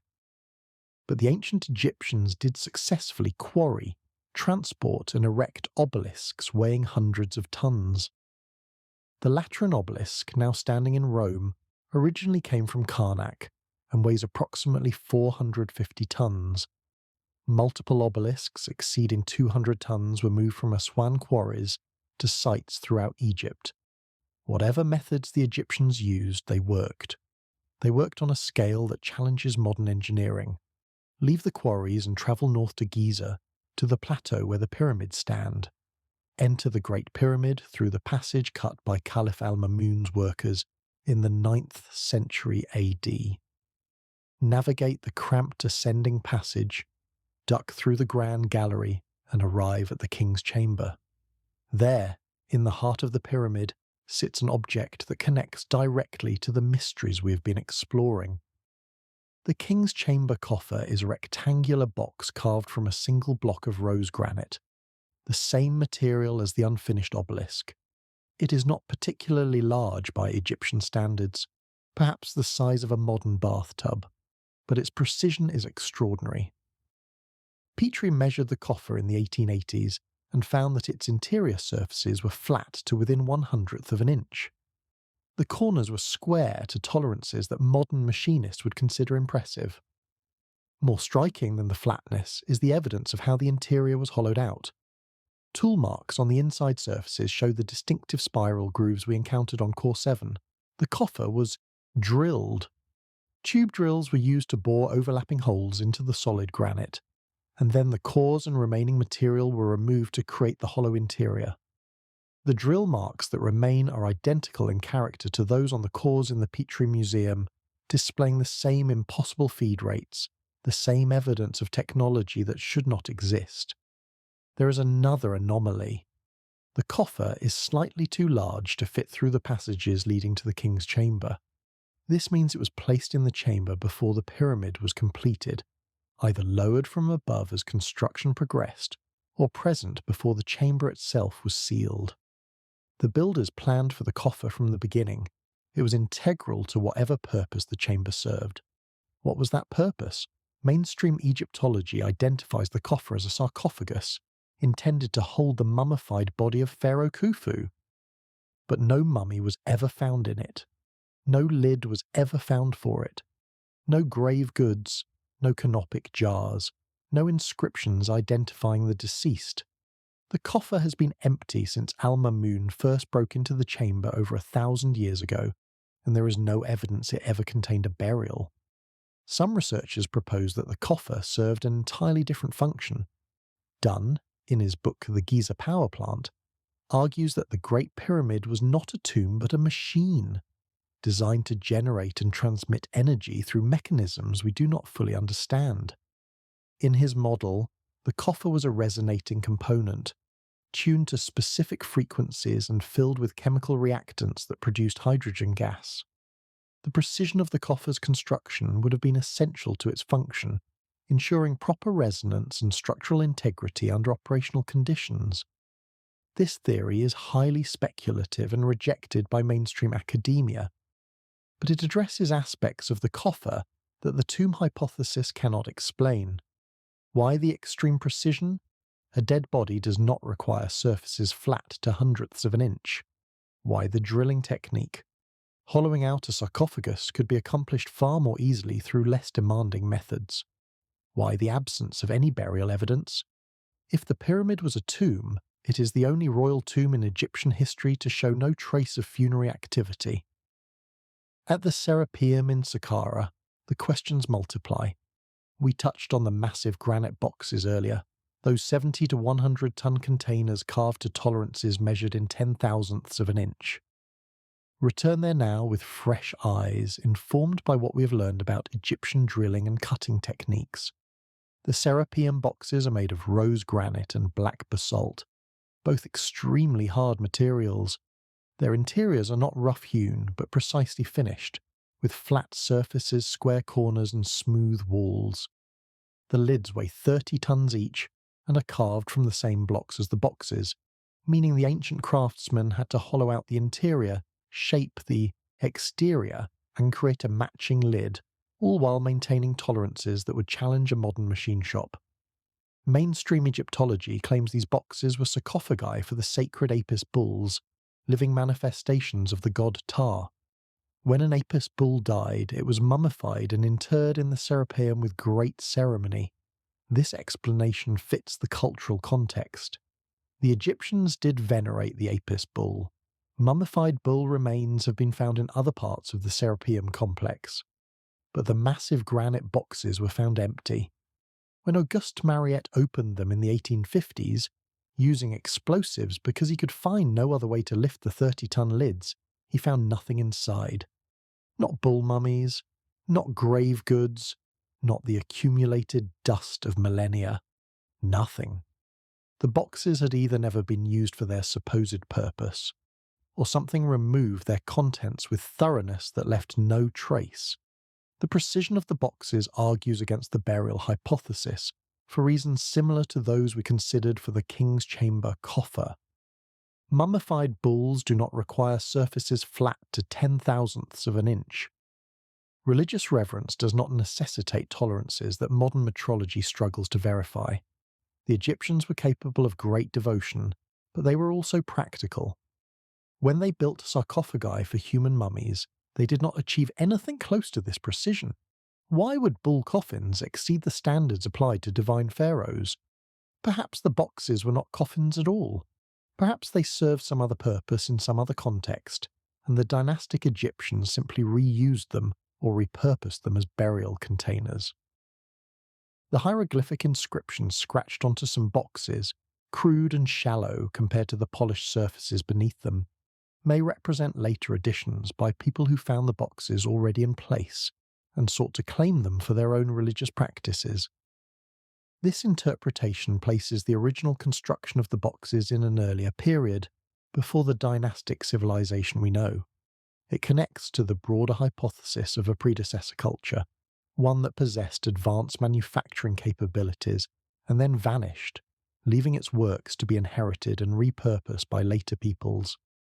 The evidence accumulates: Core 7 with its impossible drill marks, the King's Chamber coffer with its precision surfaces, the Serapeum boxes with their optical flatness, the unfinished obelisk with its mysterious scoop marks. Piece by piece, artifact by artifact, a picture emerges of ancient Egypt that does not match the textbooks. Something was happening in that land along the Nile, something that conventional archaeology has not adequately explained. Tools were cutting granite in ways copper cannot. Surfaces were being finished to standards bronze cannot achieve. Massive stones were being moved by methods ramps and levers cannot account for. And everywhere, the evidence points backward in time, toward older origins, deeper mysteries, forgotten capabilities. The stones remember what the chronicles forgot, and they wait, patient and silent, for someone to listen to what they have to say. A sound and stone. The old legends speak of trumpets. They speak of horns and drums and chanting priests. They speak of stones that floated through the air, lifted by nothing visible, guided by nothing tangible, moving to the rhythm of sounds that commanded the very fabric of matter.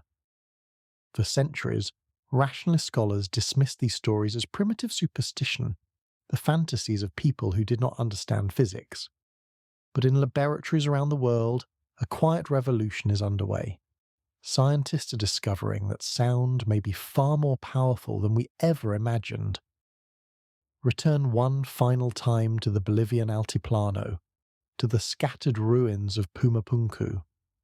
When the Spanish conquistadors arrived in South America and asked the indigenous peoples how these massive structures were built, they received answers that seemed absurd. The stones were moved by the sound of a trumpet, the locals said. The first builders were not ordinary humans, but possessed supernatural powers. They could make stones float through the air. The Inca, who ruled the region when the Spanish arrived, denied building Puma Punku themselves. They said it had been constructed in a single night by the gods, in an age before memory. The stones had been lifted into place not by ropes and ramps, but by forces beyond human comprehension. This was mythology, the Spanish concluded. Primitive people inventing fables to explain things they could not understand. But what if the fables preserved a kernel of truth? What if something about how Puma Punku was built really did involve sound? Acoustic levitation is not science fiction. It is demonstrable physics. When sound waves of sufficient intensity and appropriate frequency interact, they create patterns of high and low pressure in the air. Objects placed at pressure nodes, the points where waves cancel each other out, experience reduced effective gravity. Under the right conditions, they can be suspended in mid-air, held aloft by nothing but vibrations in the atmosphere. Scientists have been experimenting with acoustic levitation since the 1930s. Early efforts could suspend only tiny droplets and particles, objects measured in millimeters and milligrams. But the technology has steadily advanced. In 2016, a joint team of researchers from the United Kingdom and Brazil successfully levitated a polystyrene ball 50 millimeters in diameter, significantly larger than the acoustic wavelength being used. This breakthrough demonstrated that the size limitation previously thought fundamental to acoustic levitation could be overcome.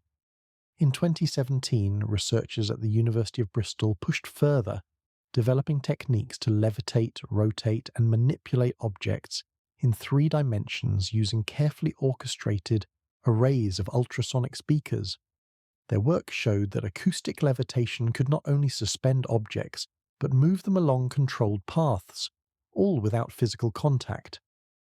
And in December of 2025, just weeks ago as I record this, physicists at the Institute of Science and Technology Austria announced that they had overcome another fundamental limitation of acoustic levitation. By combining sound waves with electrostatic charge, they found ways to keep multiple objects separated and stable in midair, solving problems of particle collapse that had previously limited the technique's applications. The technology is advancing rapidly. We are learning to manipulate matter with sound in ways that would have seemed magical a generation ago. The question that haunts researchers in alternative history is simple. Did someone figure this out before us? Consider the acoustic properties of ancient sites. The Great Pyramid of Giza resonates at specific frequencies, amplifying sounds generated within its chambers to remarkable intensities. The Hippodrome of Malta, an underground temple complex dating back 5,000 years, was designed with precise acoustic properties that cause certain frequencies to reverberate throughout its chambers with eerie power. The Temple of Chavandawanta in Peru contained massive conch shell trumpets, tuned to specific pitches, capable of generating sound waves that would have been experienced as physically disorienting by those inside. These are not coincidences. Ancient builders understood acoustics at a sophisticated level. They designed spaces to manipulate sound in specific ways. They knew that certain frequencies affected human consciousness, that sound could induce altered states, that resonance could be harnessed for effects we are only beginning to rediscover. Could they have pushed this knowledge further? Could they have developed acoustic technologies capable of lifting heavy objects? The physics is challenging, but not impossible. To levitate a 100-ton stone using sound alone would require enormous acoustic power, far beyond what human voices or simple instruments could generate. The energy requirements would be immense. The precision of frequency control would need to be extraordinary. Any disruption in the standing wave pattern would cause the stone to fall catastrophically. But imagine a civilization that had mastered these challenges. Imagine they had developed resonant chambers or specialized instruments that could generate and focus acoustic energy with precision we have not yet achieved. Imagine they understood principles of constructive interference that allowed them to multiply the effective power of their sound sources. The result would look exactly like what the legends describe: stones floating through the air, moved by the power of trumpets and horns. The catastrophic destruction at Puma Punku might even fit this hypothesis. The blocks are scattered as if by an explosion, but there is no crater, no evidence of conventional explosive force. What if the destruction resulted from a catastrophic failure of acoustic levitation equipment? A sudden collapse of standing wave patterns holding massive stones aloft would release enormous kinetic energy as those stones fell and tumbled. The random scattering we see today might be the aftermath of such a failure. Frozen in stone for millennia. This is speculation, of course. We have no direct evidence that the builders of Puma Punku possessed acoustic levitation technology. We have no recovered devices, no technical manuals, no unambiguous depictions of the technique in use. What we have are legends that describe exactly such technology, ruins that defy conventional explanation, and modern scientific advances that demonstrate the underlying physics is sound. The legends are remarkably consistent across cultures. In addition to the Andean accounts of trumpets moving stones, we find similar stories in ancient Egypt. The Arab historian al-Masudi, writing in the 10th century AD, recorded traditions that the pyramids were built using sound. Workers placed magical papyrus inscribed with symbols beneath each stone, struck the stone with a metal rod, and watched as it floated through the air along a prepared pathway marked by metal poles. The stones travelled hundreds of cubits with each strike, settling gently at their destination. Al-Masudi was drawing on earlier sources now lost, preserving accounts that may date back to the late classical or early medieval period. By his time, the actual construction of the pyramids was already over 3,000 years in the past. He was recording legends, not eyewitness accounts. But the specificity of the description is striking.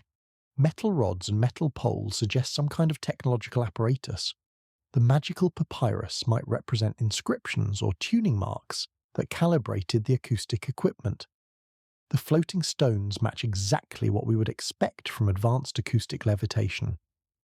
In Tibet, similar legends describe the construction of temples and monasteries using sound. One account, recorded by a Swedish aircraft designer named Henry Kelson, who visited Tibet in the 1930s, describes monks using drums and trumpets to levitate massive stones up a cliff face. The monks position their instruments at specific distances from the stones, forming a geometric pattern. When they played their instruments together, the stones rose slowly into the air and floated up to a platform where they were incorporated into a building under construction. Kjelson's account has been questioned, and attempts to verify it have been inconclusive. But it fits the broader pattern of acoustic levitation legends from around the world. Either multiple unconnected cultures independently invented the same fantasy about moving stones with sound, or they preserved memories of a technology that actually existed. The Coral Castle in Florida provides a modern echo of these mysteries. Between 1923 and 1951, a Latvian immigrant named Edward Leeds-Kalnin single-handedly constructed a massive complex of coral stone structures, some weighing over 30 tons. Leeds-Kalnin worked alone and at night, refusing to allow observers. When asked how he moved the enormous stones, he claimed to have discovered the secrets used by the ancient Egyptians to build the pyramids. Leedskalnin never explicitly revealed his methods, though he hinted at magnetic and harmonic principles. Some researchers believe he used conventional techniques with unusual efficiency. Others suspect he developed some form of acoustic or electromagnetic levitation. The truth died with him in 1951, leaving only the stones themselves as testimony to his abilities. What connects all these accounts is the insistence that sound, or vibration, or harmonic resonance played a central role in moving massive objects. The details vary, but the core claim is consistent. Our ancestors knew something about the relationship between sound and matter that we have forgotten.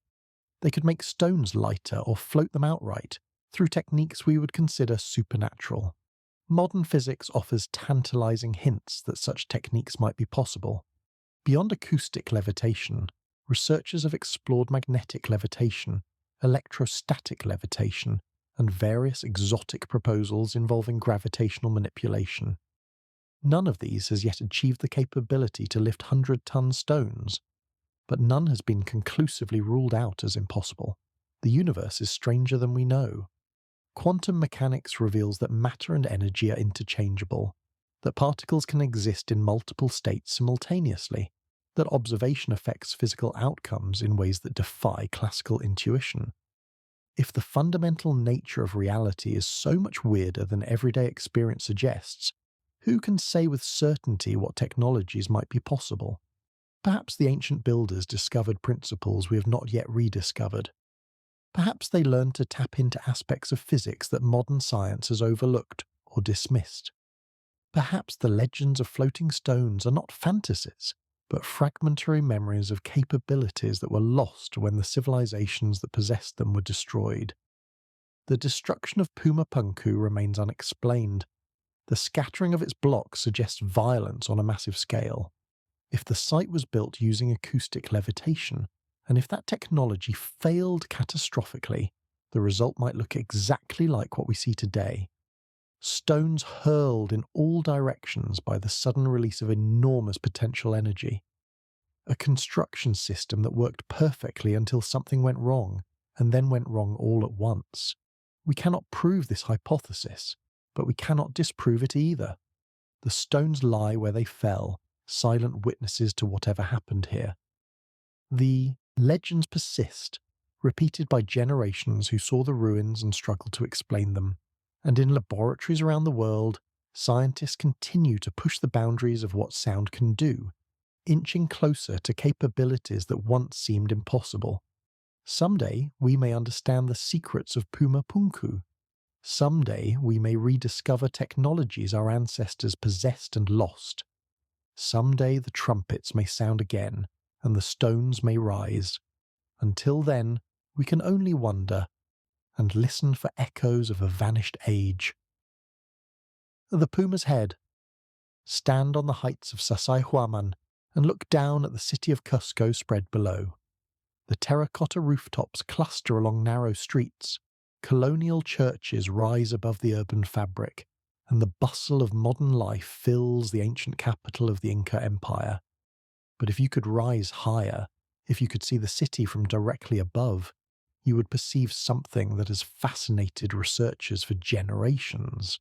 The layout of Cusco resembles a puma. This is not pareidolia, not the human tendency to see patterns where none exist. The puma shape of Cusco is documented in colonial chronicles and confirmed by archaeological surveys. The Inca deliberately designed their capital to form the silhouette of a great cat, with Sacsayhuamán serving as the head. The zigzag walls of the fortress represent the teeth of the puma, bared in eternal vigilance over the sacred city below. The puma held profound significance in Andean cosmology. It represented the Kaipacha, the earthly realm, the world of the living. The condor represented the upper world of the gods, the Hananpacha. The serpent represented the lower world, the Ukupacha. Together these three animals formed a cosmic trinity, and by shaping their capital as a puma, the Inca proclaimed their mastery over the earthly domain. But the puma shape raises questions about the timeline of construction. To lay out a city in the form of an animal requires advanced planning. It requires surveying the terrain, establishing reference points, and coordinating construction across a vast area over many years. The Inca were certainly capable of such planning. Their empire was a marvel of administrative organization, with roads and communication systems that rivaled those of Rome. Yet some researchers argue that the Puma layout predates the Inca. They suggest that the Inca inherited a city already shaped by earlier inhabitants, incorporating it into their own mythology, rather than creating it from scratch. If true, this would push the origins of Cusco's distinctive layout back centuries or millennia, into periods when conventional archaeology sees only simple villages and scattered settlements. The fortress of Sacsayhuamán is the key to this mystery. It is the most impressive structure in Cusco, and it is the element that forms the Puma's head. If the fortress was built by someone other than the Inca, then the entire Puma layout must predate them as well, and the evidence at Sacsayhuamán suggests precisely this. We have already explored the impossibility of the polygonal walls, the stones with 12 or more angles fitted together without mortar, to tolerances finer than paper. We have considered the vitrified surfaces that suggest exposure to extreme heat. We have puzzled over the absence of tool marks and the failure of conventional explanations to account for what we see. Now let us examine the fortress itself, its layout and purpose, and the stories told about it. The Inca called Sacsayhuamán a fortress, and the Spanish who conquered them agreed. The zigzag walls are obviously defensive, designed to prevent direct assault and create killing zones where attackers would be exposed to fire from multiple directions. The high ground commands views across the entire valley. Underground tunnels and chambers provided storage and refuge.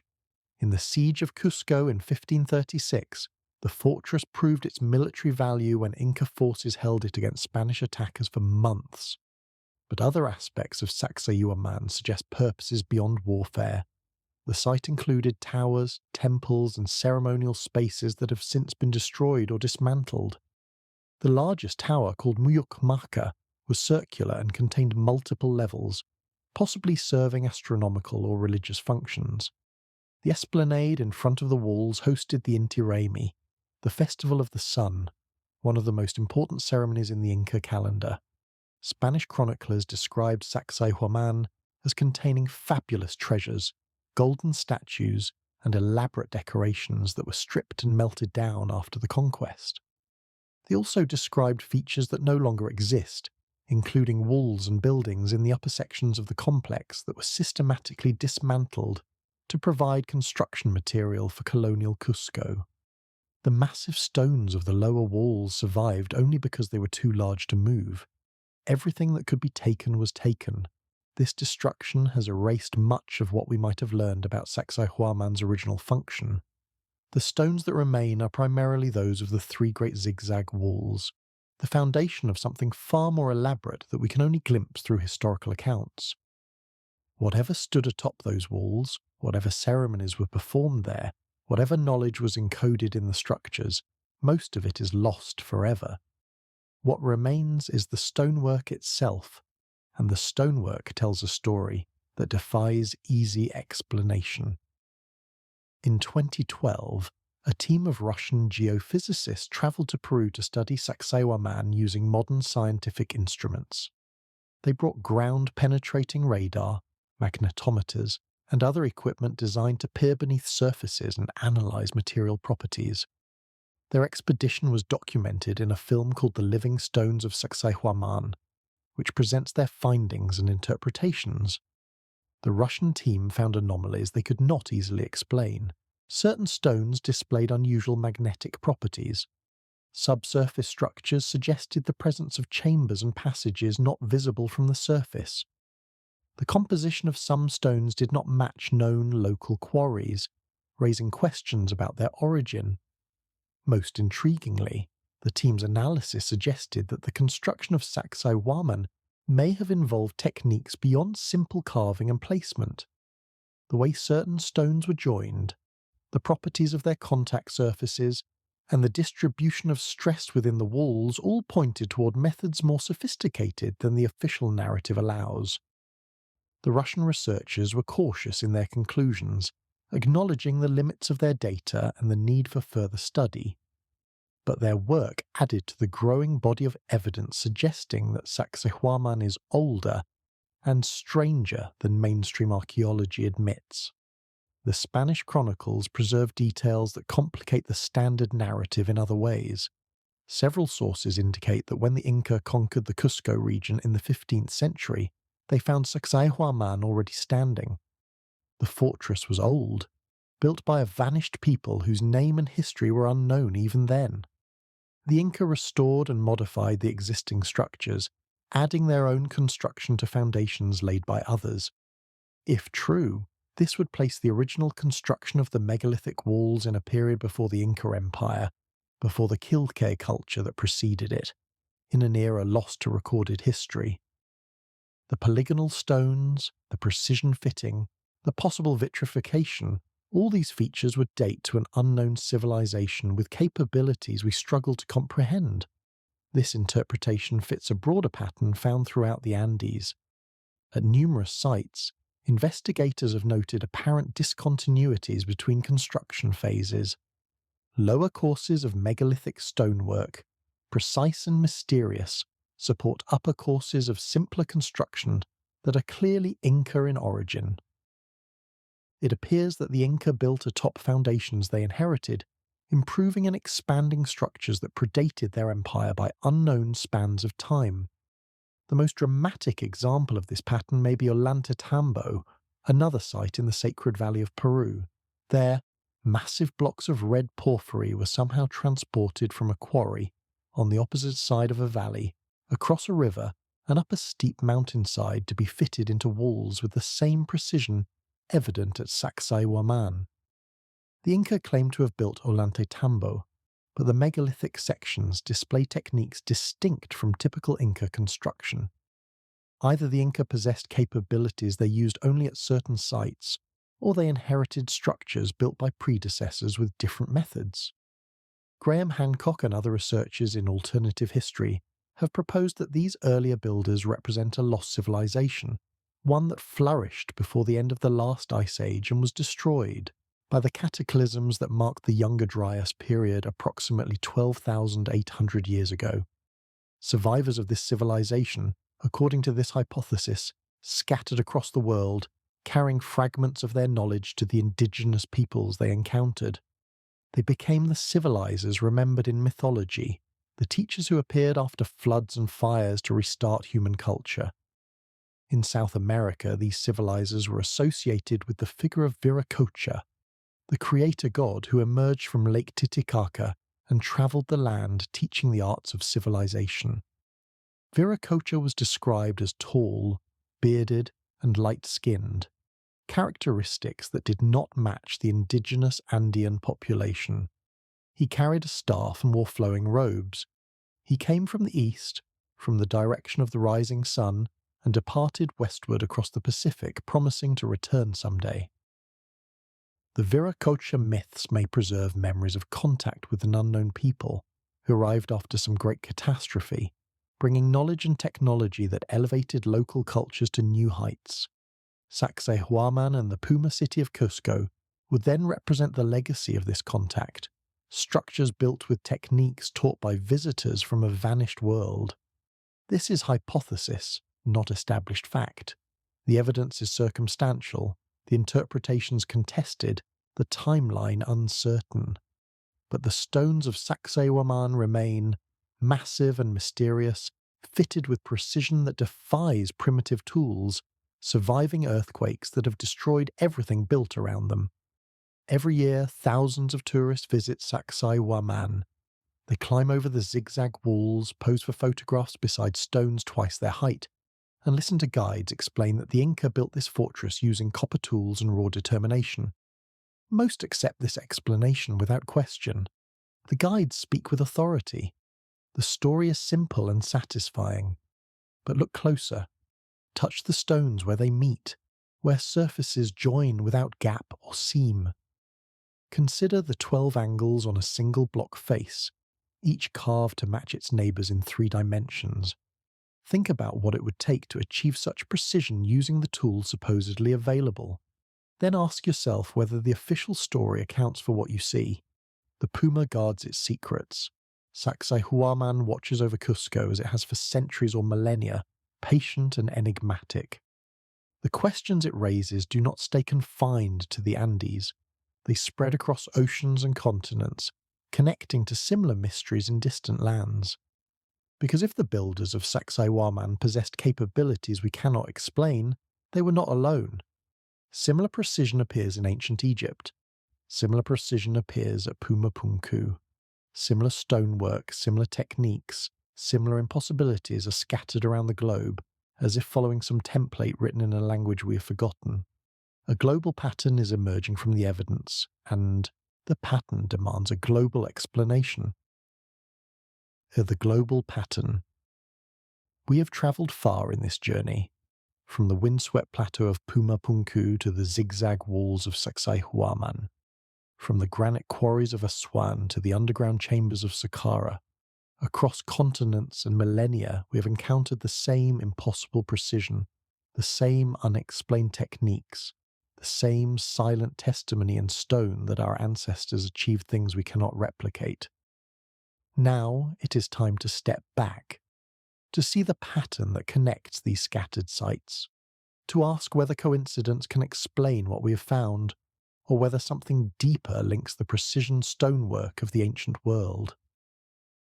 Begin with the technique of polygonal masonry. Those irregular, multi-angled blocks fitted together without mortar, seams so tight that paper cannot penetrate them. We found this at Sacsayhuamán in Peru. We found it in the walls of Cusco and at Ollantaytambo in the Sacred Valley. But polygonal masonry does not end in South America. Travel to Japan, to the castle walls of Edo period fortifications. There you will find stones cut with multiple angles and fitted together with the same impossible precision. The technique is called kirikomihagi, and Japanese stonemasons achieved results remarkably similar to their Andean counterparts, despite being separated by the entire Pacific Ocean and thousands of years of history. Travel to Greece, to the ancient citadel of Mycenae. The Lion Gate and the treasury of Atreus display polygonal masonry dating back over 3,000 years. The stones are not as large as those at Sacsayhuamán, but the fitting technique is unmistakably similar. Travel to Turkey, to the ancient site of Hattusa, capital of the Hittite Empire. The city walls incorporate polygonal masonry alongside other construction techniques. Travel to Lebanon, to the massive foundation stones at Baalbek, where blocks weighing over 1,000 tons were quarried, transported, and precisely fitted into structures that remain standing after millennia of earthquakes.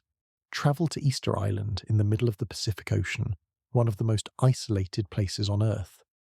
The platforms that once supported the famous Moai statues display fitted stonework that echoes the precision found at sites on distant continents. The distribution is remarkable.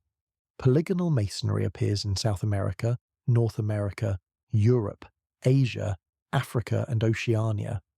It appears in cultures with no known contact, in periods separated by thousands of years.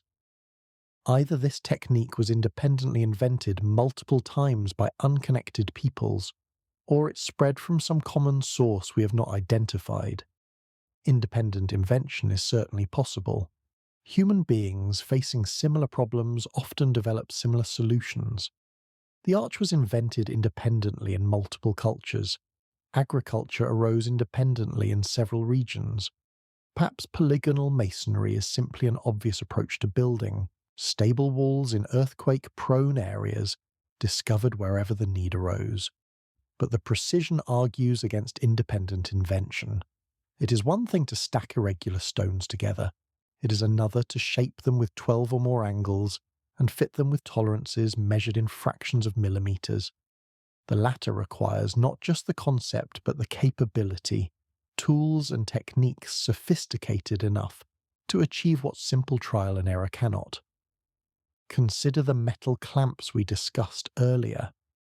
At Puma Punku, recesses show where molten metal was poured to bond adjacent stones. The same technique appears at Delphi in Greece, at Angkor Wat in Cambodia, at sites in Egypt and throughout the ancient Mediterranean. The shape of the clamps is remarkably consistent, suggesting not just similar function but similar design principles. If multiple cultures independently develop the idea of joining stones with metal clamps, we might expect variation in the implementation. Different shapes, different metals, different pouring techniques reflecting local conditions and preferences. Instead, we find consistency, as if following a template or a standard. The numbers encoded in ancient monuments add another layer to the pattern.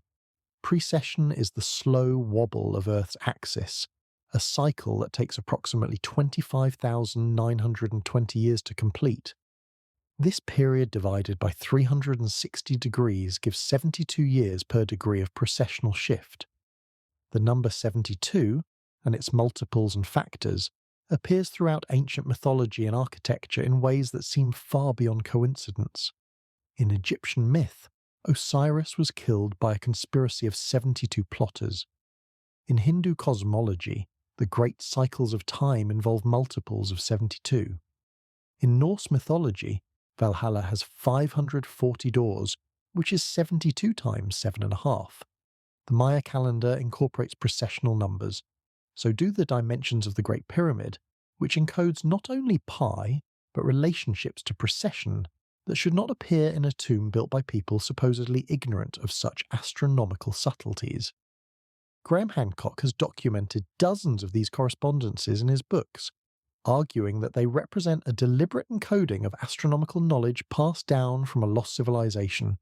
The builders of the ancient monuments, in this view, understood precession and embedded references to it in their structures as a message to future generations who might decode their meaning. This hypothesis is controversial. Skeptics argue that with enough monuments and enough numbers, coincidental patterns will inevitably appear. They accuse Hancock and similar researchers of cherry-picking data that supports their conclusions while ignoring contradictory evidence. The debate continues, unresolved, and perhaps unresolvable with current data. But the precision stonework does not depend on numerical arguments. It exists physically, measurably, undeniably. The drill cores with their impossible feed rates, the granite boxes with their optical flatness, the polygonal walls with their hairline joints, these are not interpretations subject to scholarly dispute. They are artifacts that can be examined, measured, and verified by anyone with the appropriate instruments.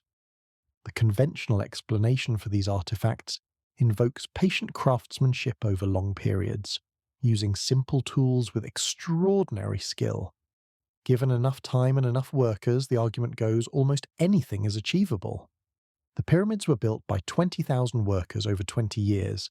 Sacsayhuamán was built by 30,000 workers over 60 years. The precision we admire is simply the result of dedication we can barely imagine.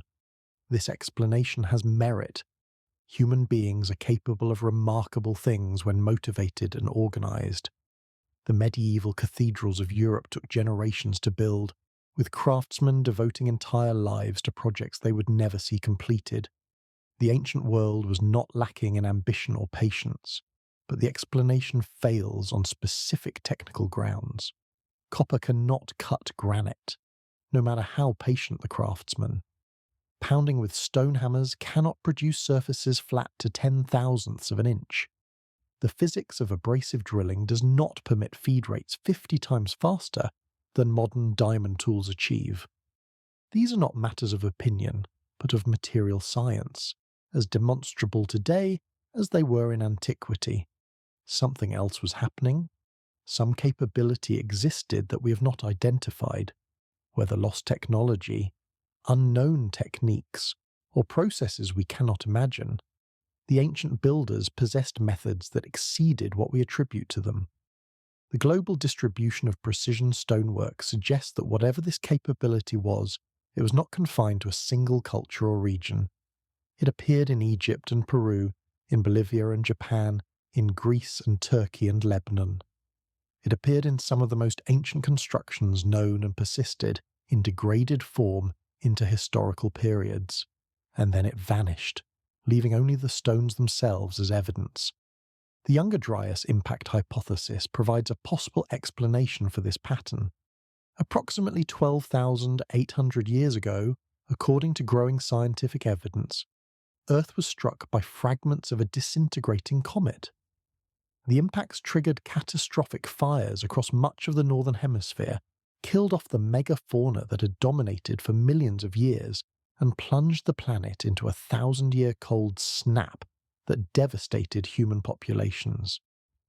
If an advanced civilization existed before this catastrophe, it would have been destroyed. Its cities would have been burned, flooded, or buried. Its population would have been decimated. The survivors would have scattered, carrying fragments of knowledge but lacking the infrastructure to maintain complex technologies. Over millennia, these survivors and their descendants might have preserved certain techniques while losing others. They might have built structures that echoed the precision of their ancestors without achieving identical results. They might have passed down myths and legends about the great civilization that preceded them, stories that would eventually become the flood myths and civilizer legends found in cultures around the world. The precision stonework we observe today might represent the highest achievements of this post-catastrophe rebuilding. Sites like Puma Punku and the Giza Plateau might have been constructed by people who still retained significant capabilities, knowledge preserved from before the cataclysm. Later sites, like the Inca constructions built atop earlier foundations, might represent further degradation, cultures working with inherited structures they could not replicate. This hypothesis is speculative, the evidence is circumstantial, but it accounts for patterns that conventional archaeology struggles to explain.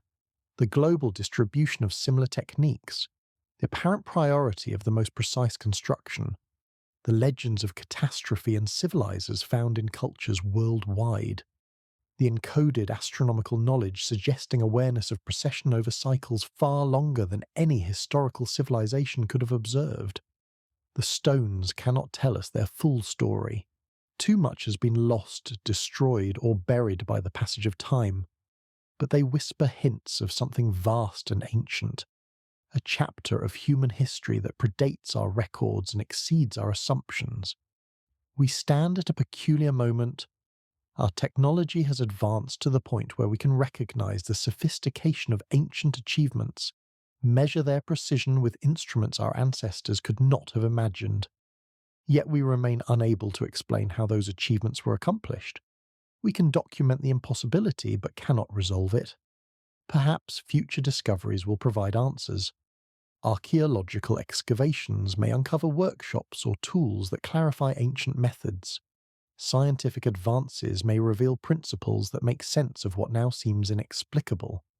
Or perhaps the mystery will deepen as each new discovery raises more questions than it answers. The global pattern exists.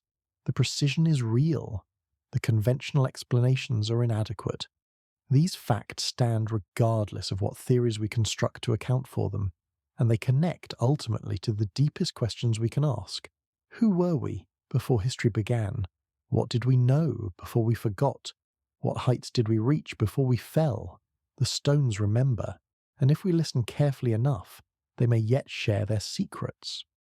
Or what the stones remember. Let the numbers fade. Let the theories quiet. Let us simply sit with what we have seen, what we have touched, what we have tried to understand across these hours of exploration. In the high, thin air of Bolivia, scattered, across a plateau that should never have supported civilization, lie the remnants of Puma Punku. Blocks of andesite harder than steel, cut with precision that challenges modern machinery, drilled with holes that spiral like the threads of a screw. The H-blocks with their standardized dimensions, the grooves with their uniform depth, the corners with radii tighter than a pencil lead. Something happened here that we cannot explain. Something was built here that we cannot replicate. And then something destroyed it, scattering stones weighing dozens of tons like leaves in a storm. In the mountains above Cusco, the zigzag walls of Sacsayhuamán guard secrets they have kept for centuries or millennia. Stones with 12 angles fitted against neighbours with 12 angles of their own. joints so tight that time itself cannot penetrate them, surfaces that gleam with vitrification, evidence of heat that should not exist in a civilization of bronze and stone. The puma's head watching over the sacred city below, part of a design that required planning beyond what we attribute to its builders. The Spanish tore down everything they could move, but the foundations remained, too massive, too perfect, too impossibly joined to dismantle. In the desert of Egypt, beneath the sands and within the monuments that have defined mystery for all of human memory, the evidence accumulates.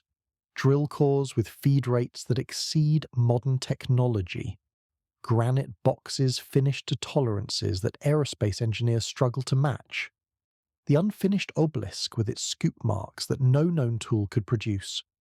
The Great Pyramid encoding mathematical constants in its dimensions, aligned to true north with accuracy that rivals GPS. The Serapeum with its empty boxes, precision engineered for purposes we have forgotten, inscribed by later hands that could not approach the sophistication of the original makers. 3 sites, 3 continents, thousands of miles and thousands of years apart, and yet the same impossibilities appear at each.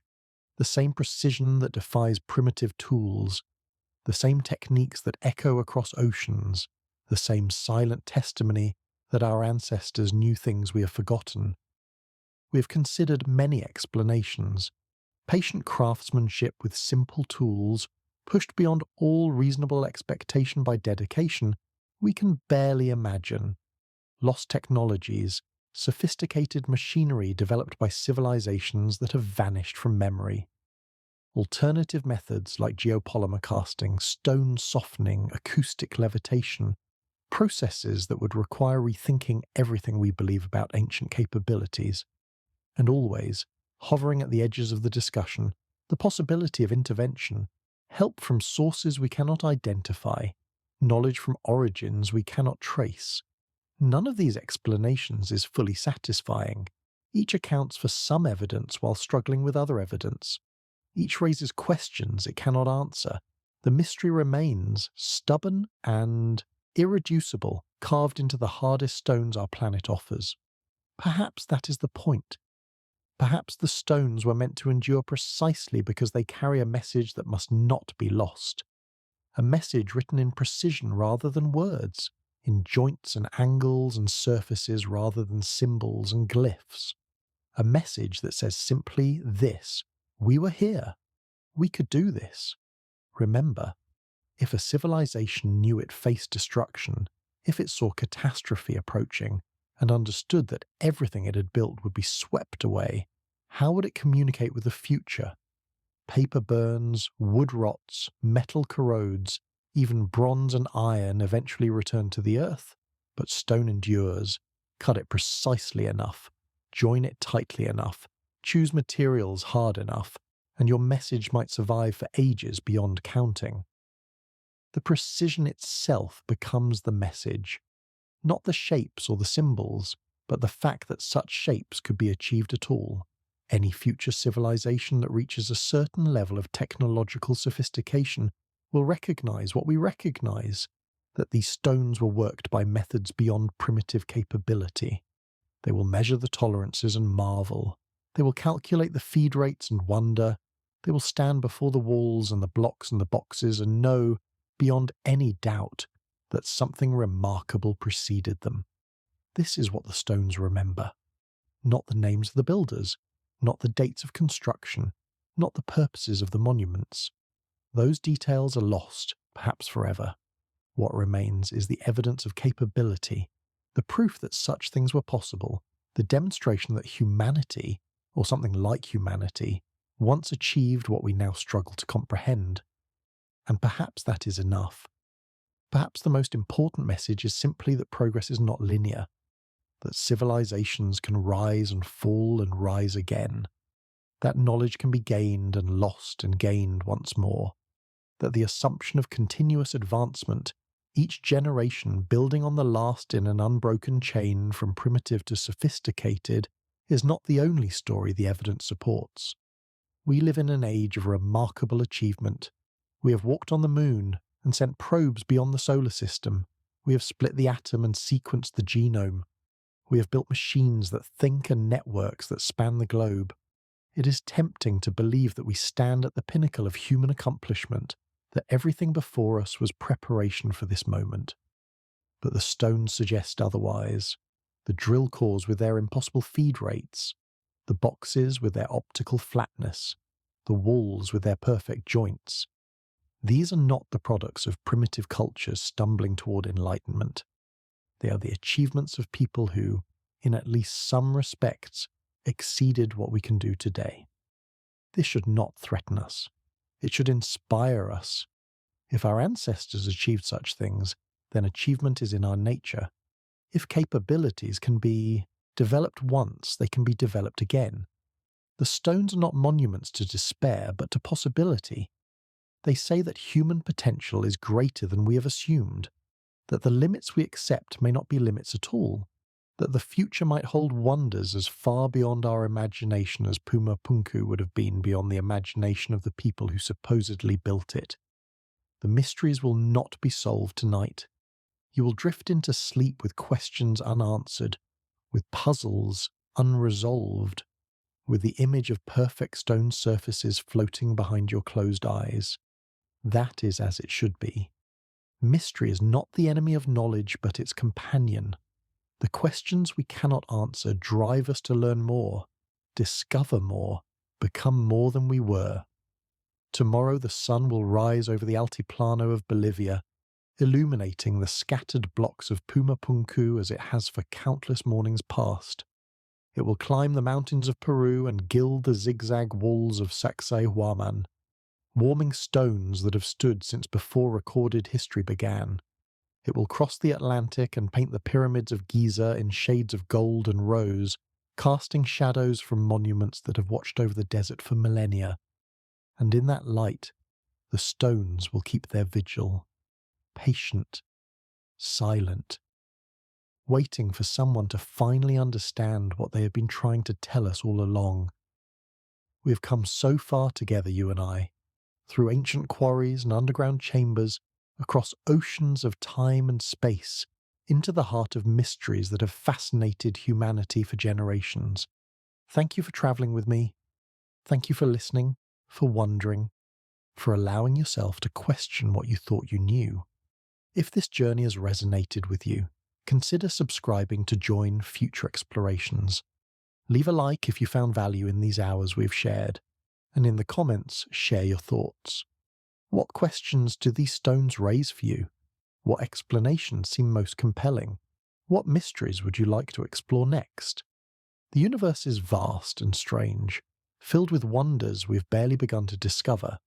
Some of those wonders lie in the depths of space, in galaxies billions of light years away, but others lie much closer, in the stones beneath our feet, in the monuments our ancestors left behind, in the evidence of capabilities we have forgotten how to exercise. There is so much still to learn, so many questions still to ask, so many mysteries still to unravel. Until next time, rest well. Let your mind wander through the corridors of ancient temples, along the walls of forgotten fortresses, into the chambers beneath the pyramids. Dream of stones that fit without mortar. Dream of surfaces polished to optical perfection. Dream of a past more sophisticated than we have been taught to believe. The stones remember, and now, in some small way, so do you. Good night. Please note that while this video explores various theories and possibilities about ancient construction, the mainstream archaeological consensus attributes these sites to the civilizations traditionally associated with them, using the tools and methods known to have existed at the time. The alternative hypotheses presented here represent minority viewpoints in the academic community. We encourage viewers to explore multiple perspectives and draw their own conclusions based on the available evidence.